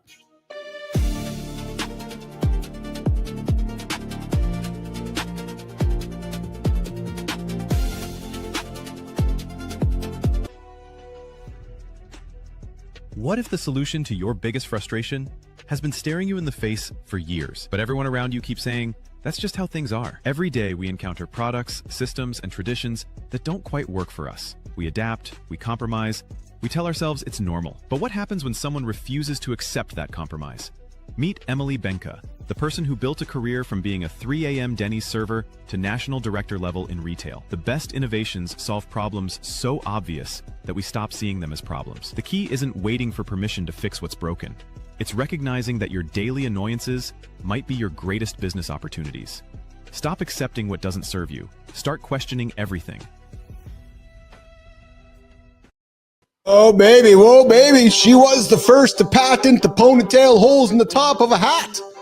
She built a career from Denny's server at 3 a.m. to the national director in retail. Recent partnerships with Ultimate League and the Penn State University. We got in the lab. We got the Bun, Emily Benka, joining us this morning. What's up, Emily? What's up? Going on? How are you? I love the hat you got. I was wondering what you were going to wear to the lab today. Oh, this is the OG model. This is what started it all. This is the I worked at Lids for a really long time, and wherever you're at, wear a hat. And I couldn't. Yeah. So instead, you patented a hole in the top of the hat to stick your bun through it. Yeah, I will just be story, specific. actually. It's patent pending, but I don't know if you know anything about the USPTO, but it moves slower than the speed of smell. It's slower than molasses on a Christmas day, as my mom would say, and I am turning into her, and that is a fabulous thing. So, but yeah, this is kind of where it all started. But I've been cutting holes in hats for as longer than I can remember. So did somebody just say, did somebody maybe not just say in your journey, hey, Emily, maybe you want to cut your hair instead of cut the hole in the hat? No, it's more than that, because the ponytail hats exist. Yeah, I know they do. Yes. But they are just modifying the original build of a baseball hat, which is built for a man's skull structure. And women's skull structures are, I mean, like, granularly, disgustingly different than a woman's. And there's this unconscious bias in the world that women are just smaller versions of men. I mean, you walk into Home Depot and they'll give you a pink hammer, but they won't make a hammer to fit ergonomically a woman's hand, because the world societally defaults to men. And that's just where we are. And I'm not mad about it. That's a lie. I'm totally mad about it. But here's the thing. So I'm going to make some assumptions here. You were working for a hat company, probably with men leadership, and they probably said to you that, hey, your signature bun hairstyle doesn't work here. It was not so much a pushback or resistance. It was not anything like that. And you would be surprised how many women were working at Lids, how many women were in leadership. One of the most impactful leaders that I've had in my entire life was at Lids. Kelly Haggerty, what up? Yeah, shaking Kelly. Absolutely.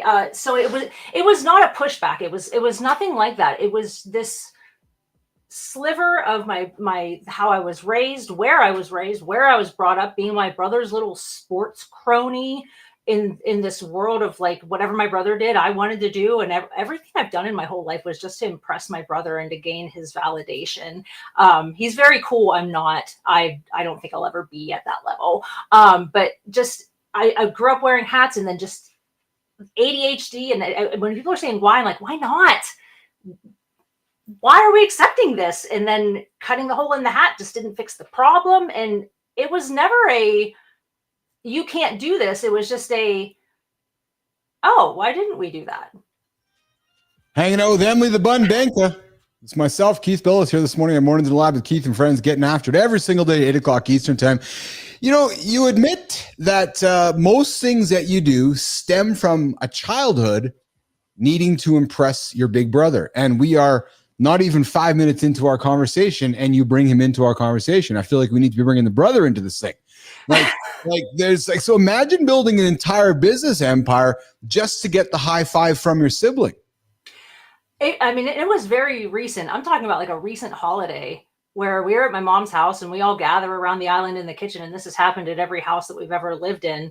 The houses have just steadily gotten a bit bigger because my mom's life has steadily improved. Shout out to my stepdad. But this kind of came bursting forth out of my mouth. And I was like, everything I've done is because I wanted you to like pat me on the head. And he was like, you mean pat you on the bun? And I was like, same thing. And this whole emotional thing happened where he was like, I have been trying to be kind of like you do all these very cool things. And here I am just kind of living a really regular life. And I'm like, regular, you're like the dad of the year. You're doing the whole thing that you raise small humans that are excellent little humans and that not so little. He's got really amazing children that are robust and smart and thoughtful. And he does a regular job, like the grind as opposed to mine. But like, I've always been considerably impressed with what he's done. And we had this whole big like fallout where I'm 40 years old and he's 42. And we're like, I love you. Oh my God. But yeah, I continue to do that. I continue to think in my head, like I perpetually see my brother in middle school. Like, when did your parents divorce, Emily? How old are you? When I was 7. When you were 7. Yeah, and he kind of took over, knowingly or not, or begrudgingly or not, that traditional male gender role where whether he knew it or not, I was kind of looking up to him. Well, you've opened the door, which you've allowed me to walk into by some of the things you've said. You clearly have a close relationship with your brother, and it would seem to me that may have cultivated through the changing in your life when you were 7. And as a result of that, you have gone on to admire, respect, and obviously grow very close with him. I'm thinking. Am I correct? Yeah, I mean, our family by default, I mean, extended family, huge family, we're all very, very close, multiple family reunions a year. We just invite people in. So that is a thing in our family that we purposely cultivate those relationships. But I absolutely have an incredibly close relationship with my brother, and he is very much at the core of a lot of things that I do, and with this with my brand. Emily the Bun Banka joined me this morning on the Community Corner. We celebrated her last week or a couple weeks ago on the Creator Spotlight. She's here hanging out with us today. We got somebody she's going to celebrate in a second.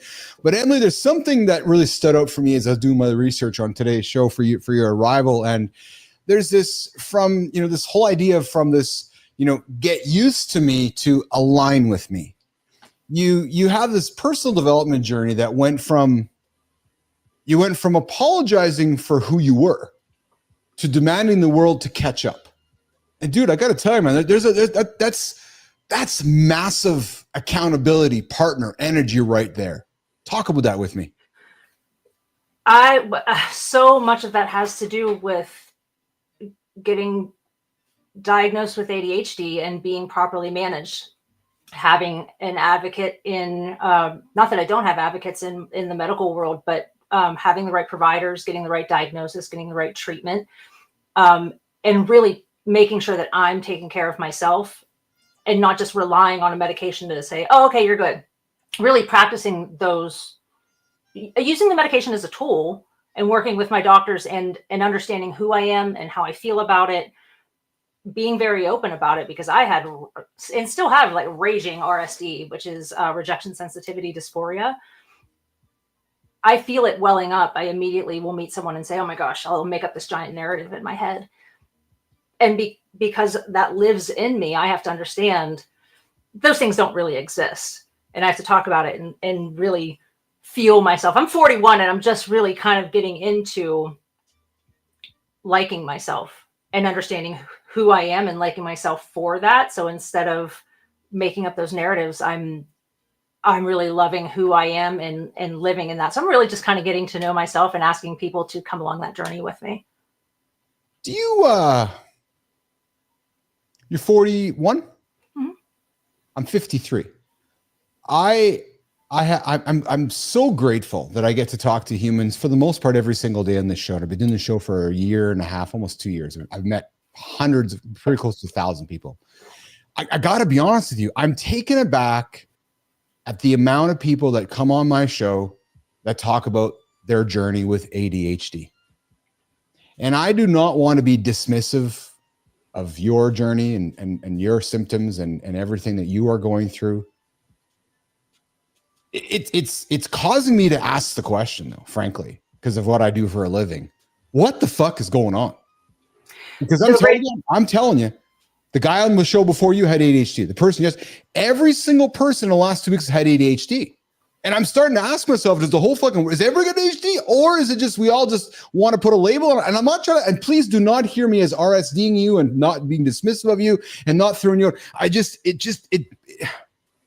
It causes an immense amount of curiosity for me as a human as to, frankly, what the hell's going on? Everybody between the ages of 40 and 60 has got ADHD.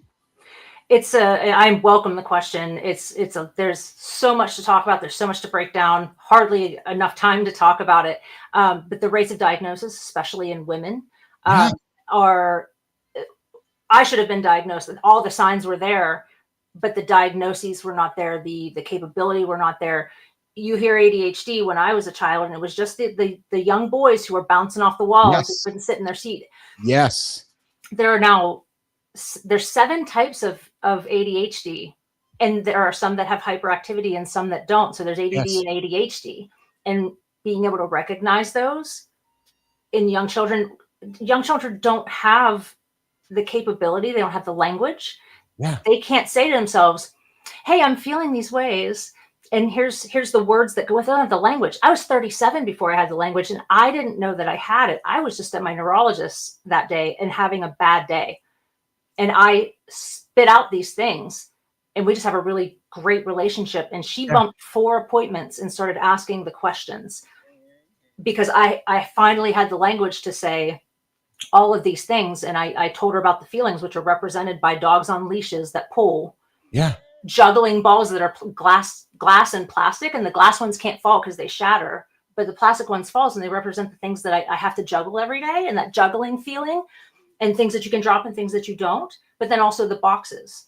Everything in my life is in a box and has to be in a box, and every box goes in a box, and things that you need every day are on the top, things you don't need all the time are in the middle, and things that are rarely needed are on the bottom. But that day, all of my boxes were fucking everywhere, and I was losing it. The dogs were everywhere, the glass balls were everywhere, and she was like, excuse me, what? And we talked for an hour, and she called my doctor, and she said, listen, she has ADHD. You don't need to just call it, but I can't diagnose it. You need to talk to her. And that's the advocacy between my doctors and with my doctor, that I have this community that supports me. Interesting. I thank you for sharing your courage and your journey with us. And thank you for, and I don't want to gloss over it, because I believe that we can probably sit and have a very lengthy conversation around this. I certainly don't want to be dismissive of it, because I'm very curious about it. I think perhaps battle with my own symptoms or my own ideas of it, or what affects me. My brain is squirrely. Hold on, there's a squirrel over here. Sorry, I got a show here to do. Fuck, I keep forgetting I got the show one. Anyways, I'm jesting, because I like to have some fun with the whole thing. Absolutely. I mean, it's easier to talk about. You have to remember that the spectrum is a spectrum. Yes. And yes. Yeah. And you can be high level, you can be low level. My niece is, low functioning autistic, and autistic is different from ADHD. And my next door neighbor is, he's 5 years old. He just started speaking in sentences and being potty trained. There's so much to it, and the science is just catching up. The research is just catching up, and there's so much to the time it takes to do the research and then to apply that, and then to get people to understand. We could talk forever about it. Well, you should be curious, and you should ask the question. Oh, I think we're going to have a panel and have more discussions around this. So let me ask you this then, Emily. Where and when in your journey did you realize that it was actually, my glasses off for this one, it was your superpower? I don't. Because it is. Yes and no. And I will tell you that some people feel very strongly about that word being, their superpower, and like, talk to me about that. Some people like are very opposed to it. And so where are you? Are you opposed or are you supportive of it? And be frank, tell me, are you against that, me using that word with you, or are you leaning into that word? I don't know how I feel about it. I do know that it causes me to question things. Sure. But I question everything anyway. Because I'm an asshole. You briefly met John just through the screen there. We didn't have a chance to get John at a part of our conversation. So John talks about his ADHD, his OCD. He talks about those being those challenges. He made it his mission to turn those challenges into his greatest strengths, where he's like, I am going to make my OCD my greatest power. I'm not going to let it beat me. I'm not going to let it beat me up. I'm going to use it. And he always talks about, I want to find a way to take a tragedy and turn it into a great learning. I know I butchered up his quote, but he's just a big fan of turning the negative energy and finding a way to turn it into a superpower. Could I invite you to have some of that same thought? I don't want to let one singular thing define me, because there's so much to me. Well said, Emily. But I absolutely embrace it, because it's a great way to build community, and it's a great way to learn about yourself through others and others' experiences, because every day I learn something about myself that is like neurospicy. And I didn't know that was an ADHD thing. Is that what that is? Damn it! But so I just don't want it to define me. I want to be holistically myself, but I also want to understand where these things are coming from, because I also have a really rare autoimmune disease that I was just diagnosed with in the past year that has overlapping symptoms and has overlapping issues. So I want to be like, is that neurospicy or is that my MCTD? And I did that vocal fry just because I'm like, that's what I sound like in my head when I'm like, love it. What makes me curious though, Emily, is that on one hand, you say to me that I don't want that to be my identity, my singular identity. Yet we are quick to add that ADHD is part of my identity. And that, I think, is where I get curious and confused with my fellow humans, because for me, I'm hearing you, with all love, being reluctant to accept part of your identity, perhaps, and maybe not leaning into wanting to love it, which I am, as somebody who doesn't know you, is saying, come on, dude, lean into it, love it, and let me catch you when you fall or celebrate when you win, because it is part of you. And I'm not reluctant to accept it. I don't want it to be by singular defining. Understood. It's part of my Venn diagram. And that Venn diagram kind of shifts and moves. And that singular inner little crossover piece that's Emily. And then there's all these overlapping and defining, things that kind of weave in and out. And today it might be a little bit more of X, and tomorrow might be a little bit more of like QQP or whatever. I don't know. There's a lot of crazy shit going on over here. I'm not reluctant at all. It's a very big part of who I am. I just don't want people to see me specifically for having ADHD or being a defining part of what or how I've done something.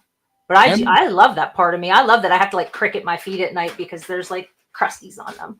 I love it. I mean, I like you. I'm thoroughly enjoying this conversation. I find myself, and I say this often with guests that I'm really leaning into, I find myself wanting to walk towards you and be curious and learn more and ask you more questions. Emily Benka joining me this morning. The Bun from Denny's at 3 a.m. to Disrupting Headwear. How ADHD and a bun started a revolution. But hey, we celebrated Emily on the show a couple weeks back on our community corner. And how it works is I say on that segment, I say, hey, Emily, here's a light for you so you can shine it on somebody in your community. So today, Emily showed up at the show and she brought somebody who might have a first name that starts with Gary. And we're going to create a little segment called Creator Spotlight, the community corner.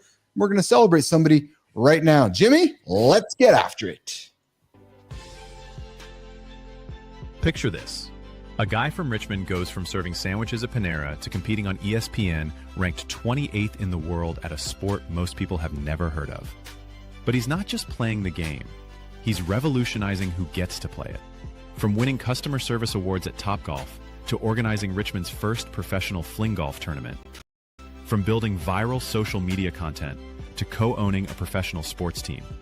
This creator proves that the biggest impact comes from helping others find their place on the course. Mornings in the Lab is excited to celebrate Gary Callis Jr., a professional fling golfer, content creator, and community catalyst who's showing the world that golf truly can bring people together. Oh, yes, Melissa, Jimmy, Carter, we got it right. The Creator Spotlight is fucking rocking and rolling today. We've been struggling a little bit, Emily, with getting this segment right, but we did it right today. Gary Callis, we're celebrating you today. Yes, we are. He's someone who lights up when he talks about making other people smile. From his Panera days to Topgolf, he's always been about connection. Emily, you met Gary at the PGA show in something called Hat Haven, and you also mentioned you sponsor him as part of your brand. But that's not why you chose to celebrate him today. He's simply a deserving human who's humble, thoughtful, driven, ridiculously loyal, and an awesome dancer when EDM plays. And nation, Gary has the best flow. Check it out, man. Dude hasn't been able to fit a hat on for over 10 years because of his freeform dreadlocks. True motherfucking story. Emily, tell us, besides the hair, dude, why are you celebrating Gary and why we're bringing Gary into this morning's Creator Spotlight.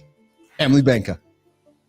Have you ever just met someone and you're like, and it might just be, I get what's called the ADHD Ghiblies, and you either just know, or you're like, People are like, oh, they're great. And I'm like, where you're like, yeah, bro, this dude, I met him and his energy was just all over the place. I mean, in that good way. And we've been lockstep ever since. I mean, I met him, I saw his hair, and I was like, bro, let me fit you with a hat. And he was like, not going to happen. Love it. Within no time, we found out really quickly we are aligned. And so much of like what Rose Bloom does which is about representation. I sell hats, but it's really about representation. Yeah.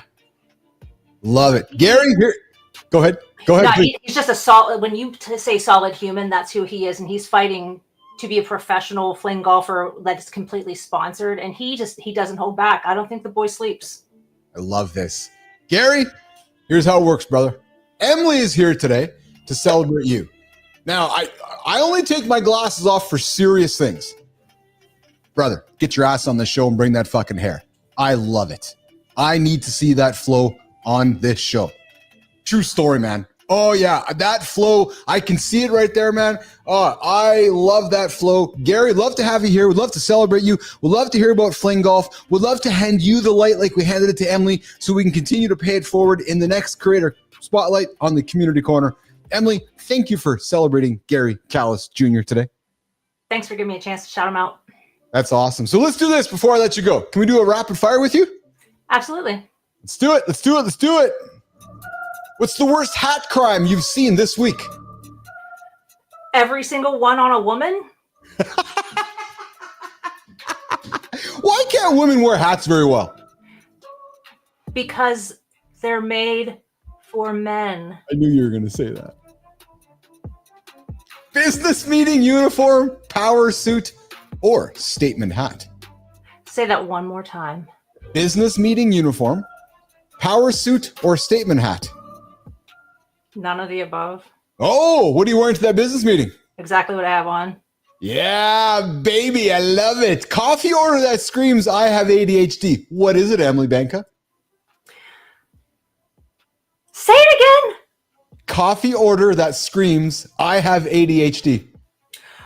Oh, triple espresso venti latte hot with hazelnut, almond milk.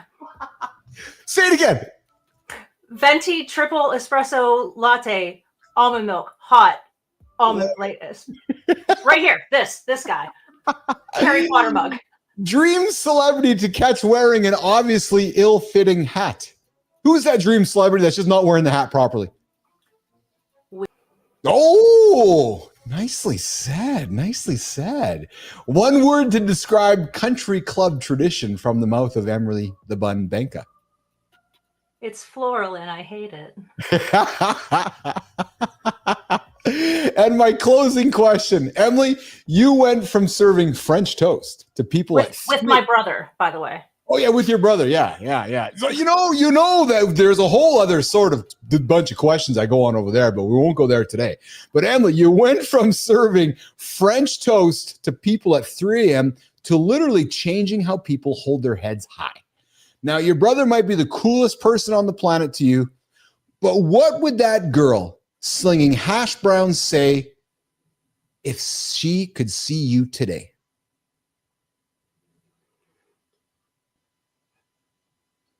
My eyes are down here. Emily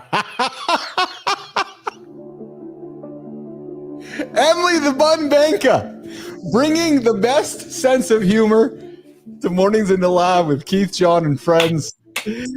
Emily, you're awesome. You're awesome. Thank you so much. I would sit down and chat with you for hours. This is fantastic. Well, then we'll have to do it again. What was the most fun for you on the show today? Just having the opportunity to chat about the holistic, the whole, the why. It's not just hats with holes on the top of them and why it took 175 years for some asshole to do it. I'm the asshole. But the background and the why and bringing it together and giving it a chance to make it funny. Yes, sir. Yes, sir.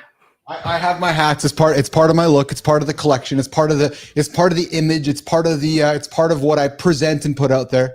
Now, I wear hats all the time, but as I've been crafting the show and crafting the image, there's been a nothing intentional going on here. Oh no, not at all. He's just a pretty face.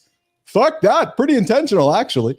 I love it. I love my hats. Oh, I love my hats. I love my Kangles. I love my top hats. So my business uniform is t-shirt, pants, and a hat. So imagine if someone tried to take them away. Would you feel like somebody took your identity? Yes. That's how I felt when somebody at Lids told me I couldn't wear my bun because I had to wear a hat. Yeah. I had a man bun for the longest time. And I fit it into my hat.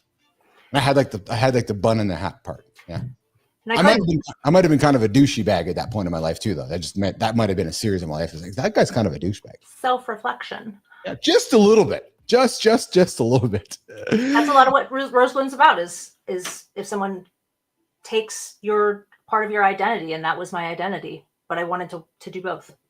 Emily the Bun Benka, founder and CEO of Rose Bloom Headwear. How can my community, how can the world connect with you, find you, work with you, engage with you, learn more about you? Where can they find you, kid? rosebloomheadwear.com, and all of my socials, you can find me by searching Rose Bloom Headwear or Emily the Bun Benka. You know something I like about you?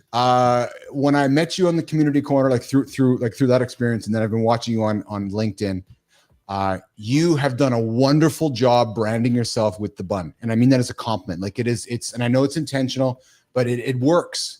And I think people can learn from that, frankly. It's relatable, it works, it's humanizing. And again, I think it's something that people can learn about through your experiences. So I applaud you, kid, for standing on to that. And I call everybody kid. So that's even though you're 41 and I'm 53, but I'll keep calling you kid. So appreciate it. Appreciate Emily the Bun Benka.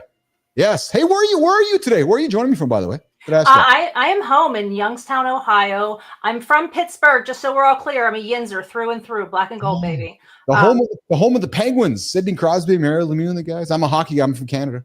Absolutely. But as soon as we start having kids, and when they go to sleep, it's Pirates, Penguins, Steelers, Pirates, Penguins, Steelers, Pirates, Penguins, Steelers. Do you have kids, Emily? Yeah, I have a 23-year-old daughter. Her name's Jordan Levy, baby. 23? Dude. Wow. Good for you. It's my baby. Yeah, good for you. Emily, I appreciate you. Thanks for hanging out with me today. And you come back and listen. You know what? I'm serious with what I say next. As I'm planning the fall calendar on the show, I think that we should, I think maybe this idea of having a roundtable discussion around ADHD and maybe asking some tough questions about it and maybe, asking tough questions like, what the fuck? Why does everybody, and I'm making a flippant, ridiculous, off the cuff statement, but it's like, why the fuck does everybody have ADHD? Yeah, I think there are a ton of people that would participate and give you a lot of insight, a lot of good answers. You could probably get a lot of rage bait going. But yeah, I absolutely would love to participate. Love to come back anytime. Please hit me up. I'm here. All right, Emily. Well, I appreciate you. I look forward to grabbing coffee with you a little bit later. You have yourself an awesome day. Guys, go find Emily. Go find Rose Bloom Headwear. Go buy some hats from her. Go support her. Go send her some Mornings in the Lab love over to Emily the Bun Benka. I appreciate you, kid. Thank you. All right, we'll see you later. All right, Jimmy, let's walk her out of here. Let's keep it rock and rolling, brother. We are going overtime today. We're staying in the community corner. And Jimmy, we're going to get to the Substack Creator Spotlight right now. I'm going to move on over to that. So Jimmy, if you want to run that hook, let's open it up and let's get to it, brother. This man was living the dream. Editor of Heat magazine, hosting primetime radio shows, writing best-selling books. But behind the confident broadcaster facade, his transformation from a self-destructive Jack the Lad to one of Britain's most trusted voices in men's mental health proves that our lowest moments can become our greatest strength. He's reached over 25 million listeners through his comedy podcast, built a thriving community of 6,000 newsletter subscribers, and his latest book became an Amazon bestseller. Mornings in the Lab is excited to celebrate Sam Delaney, the man who's teaching men everywhere that asking for help isn't weakness. Follow his journey at The Reset and discover why vulnerability might be the most powerful tool you never knew you had. Boom. Surprise. Many people think recovery means you stop drinking and suddenly everything gets better. Well, fuck that. That's not how it works. No. Ask Sam. Real recovery means facing the demons you've been running from your entire motherfucking life.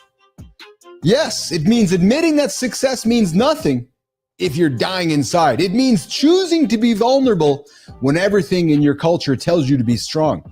Well, the guy we're celebrating today, Sam Delaney, didn't just get sober. No, he got honest about why he needed to drink in the first place. You know what, nation? I suspect some of us listening right now are asking the same questions. But then Sam turned his newsletter into a confessional booth for men who were taught never to confess. He created a space where anxiety, depression, and addiction aren't dirty secrets. They're starting points for real conversation. So Sam, I admire your courage. I admire your story. And here's how it works. We're finding you today. We're celebrating you today on our Creator Spotlight in the Community Corner. And as a result, we'd love to have you in the lab.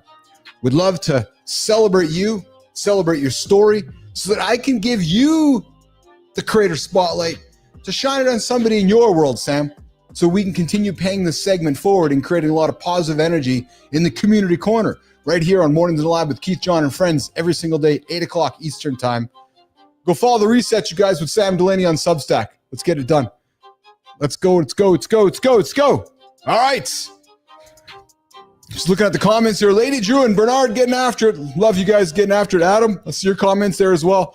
Okay, Jimmy, so you know what we're going to do today, brother? Let's get to the Community Corner. I'm going to go and find my notes here so we can keep it rolling here and wrap up this last segment. We did not get to it yesterday.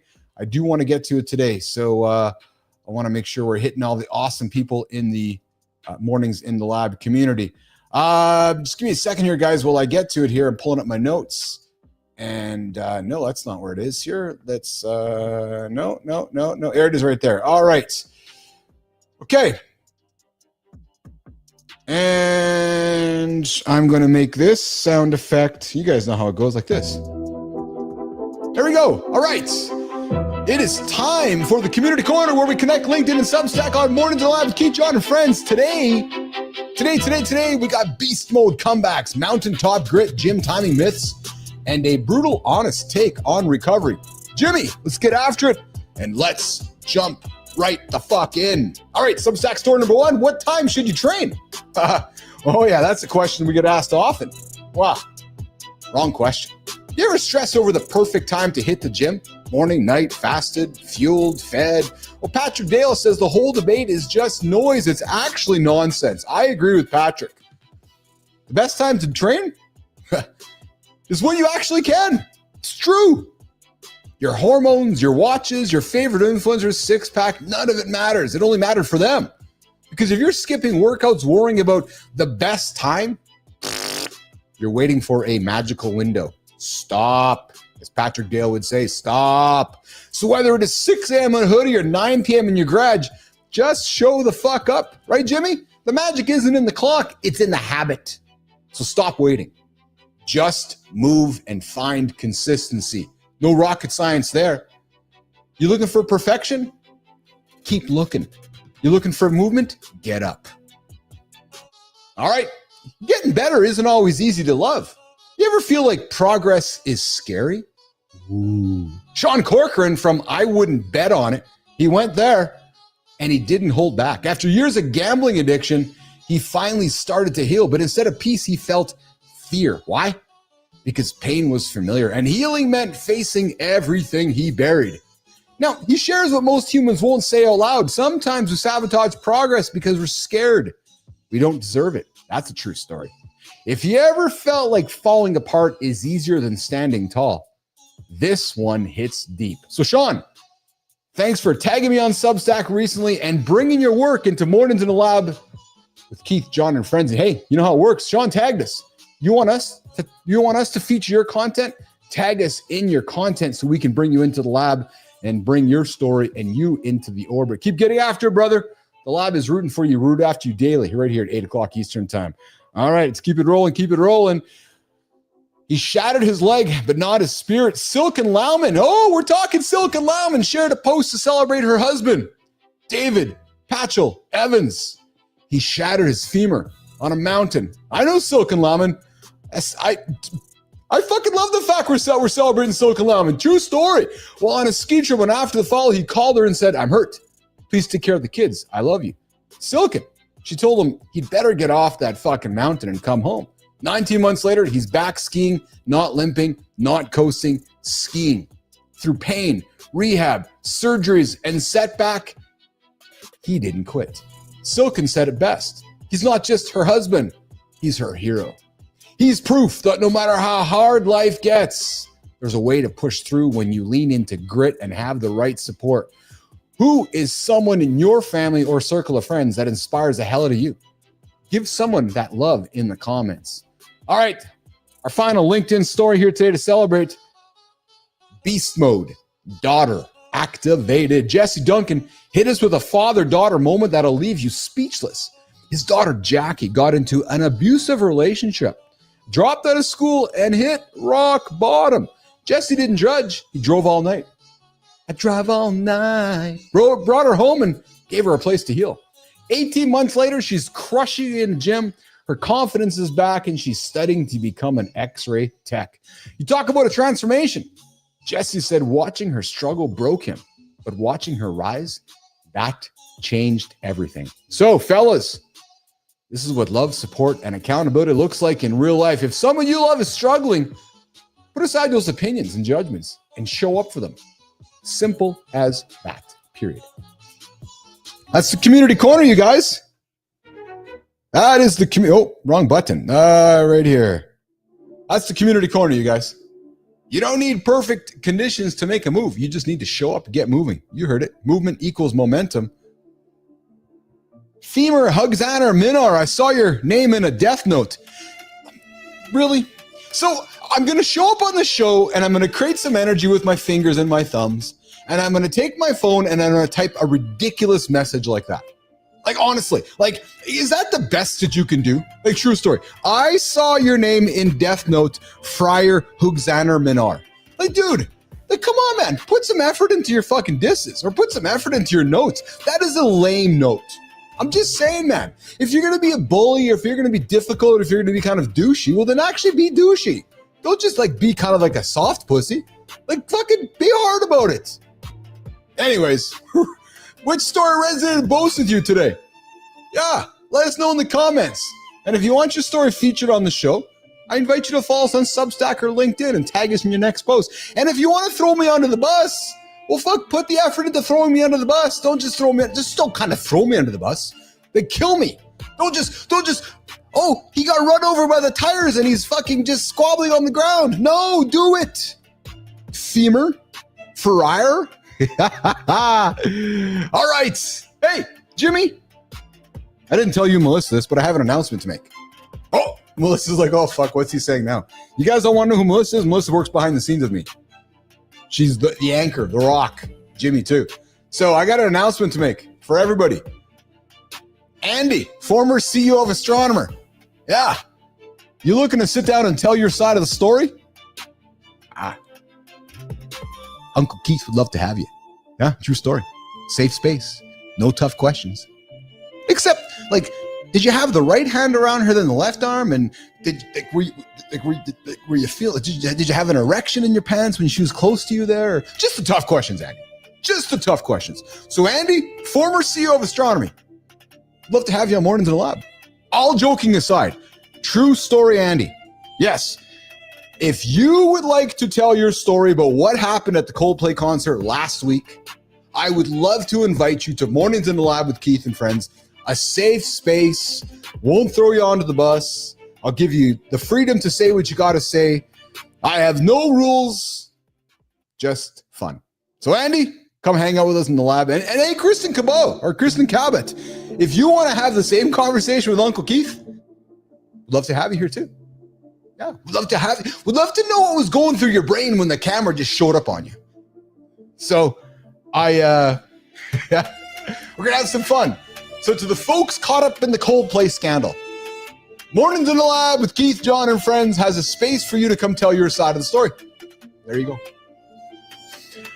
Okay, Jimmy, we have gone major overtime. That's good. We're going to get out of here because my bladder is calling.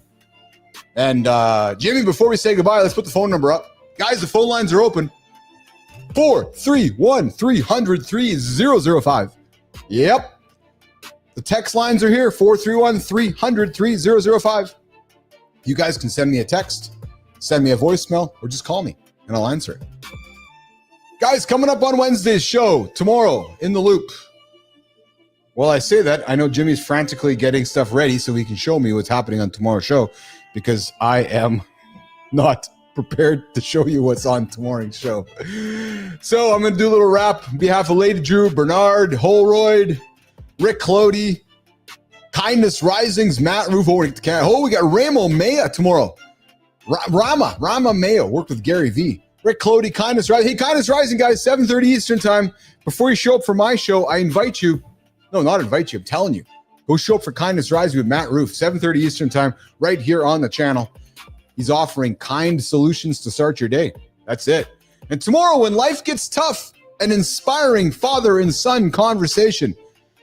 I'm going to share some stuff, guys. My son's moving this fall.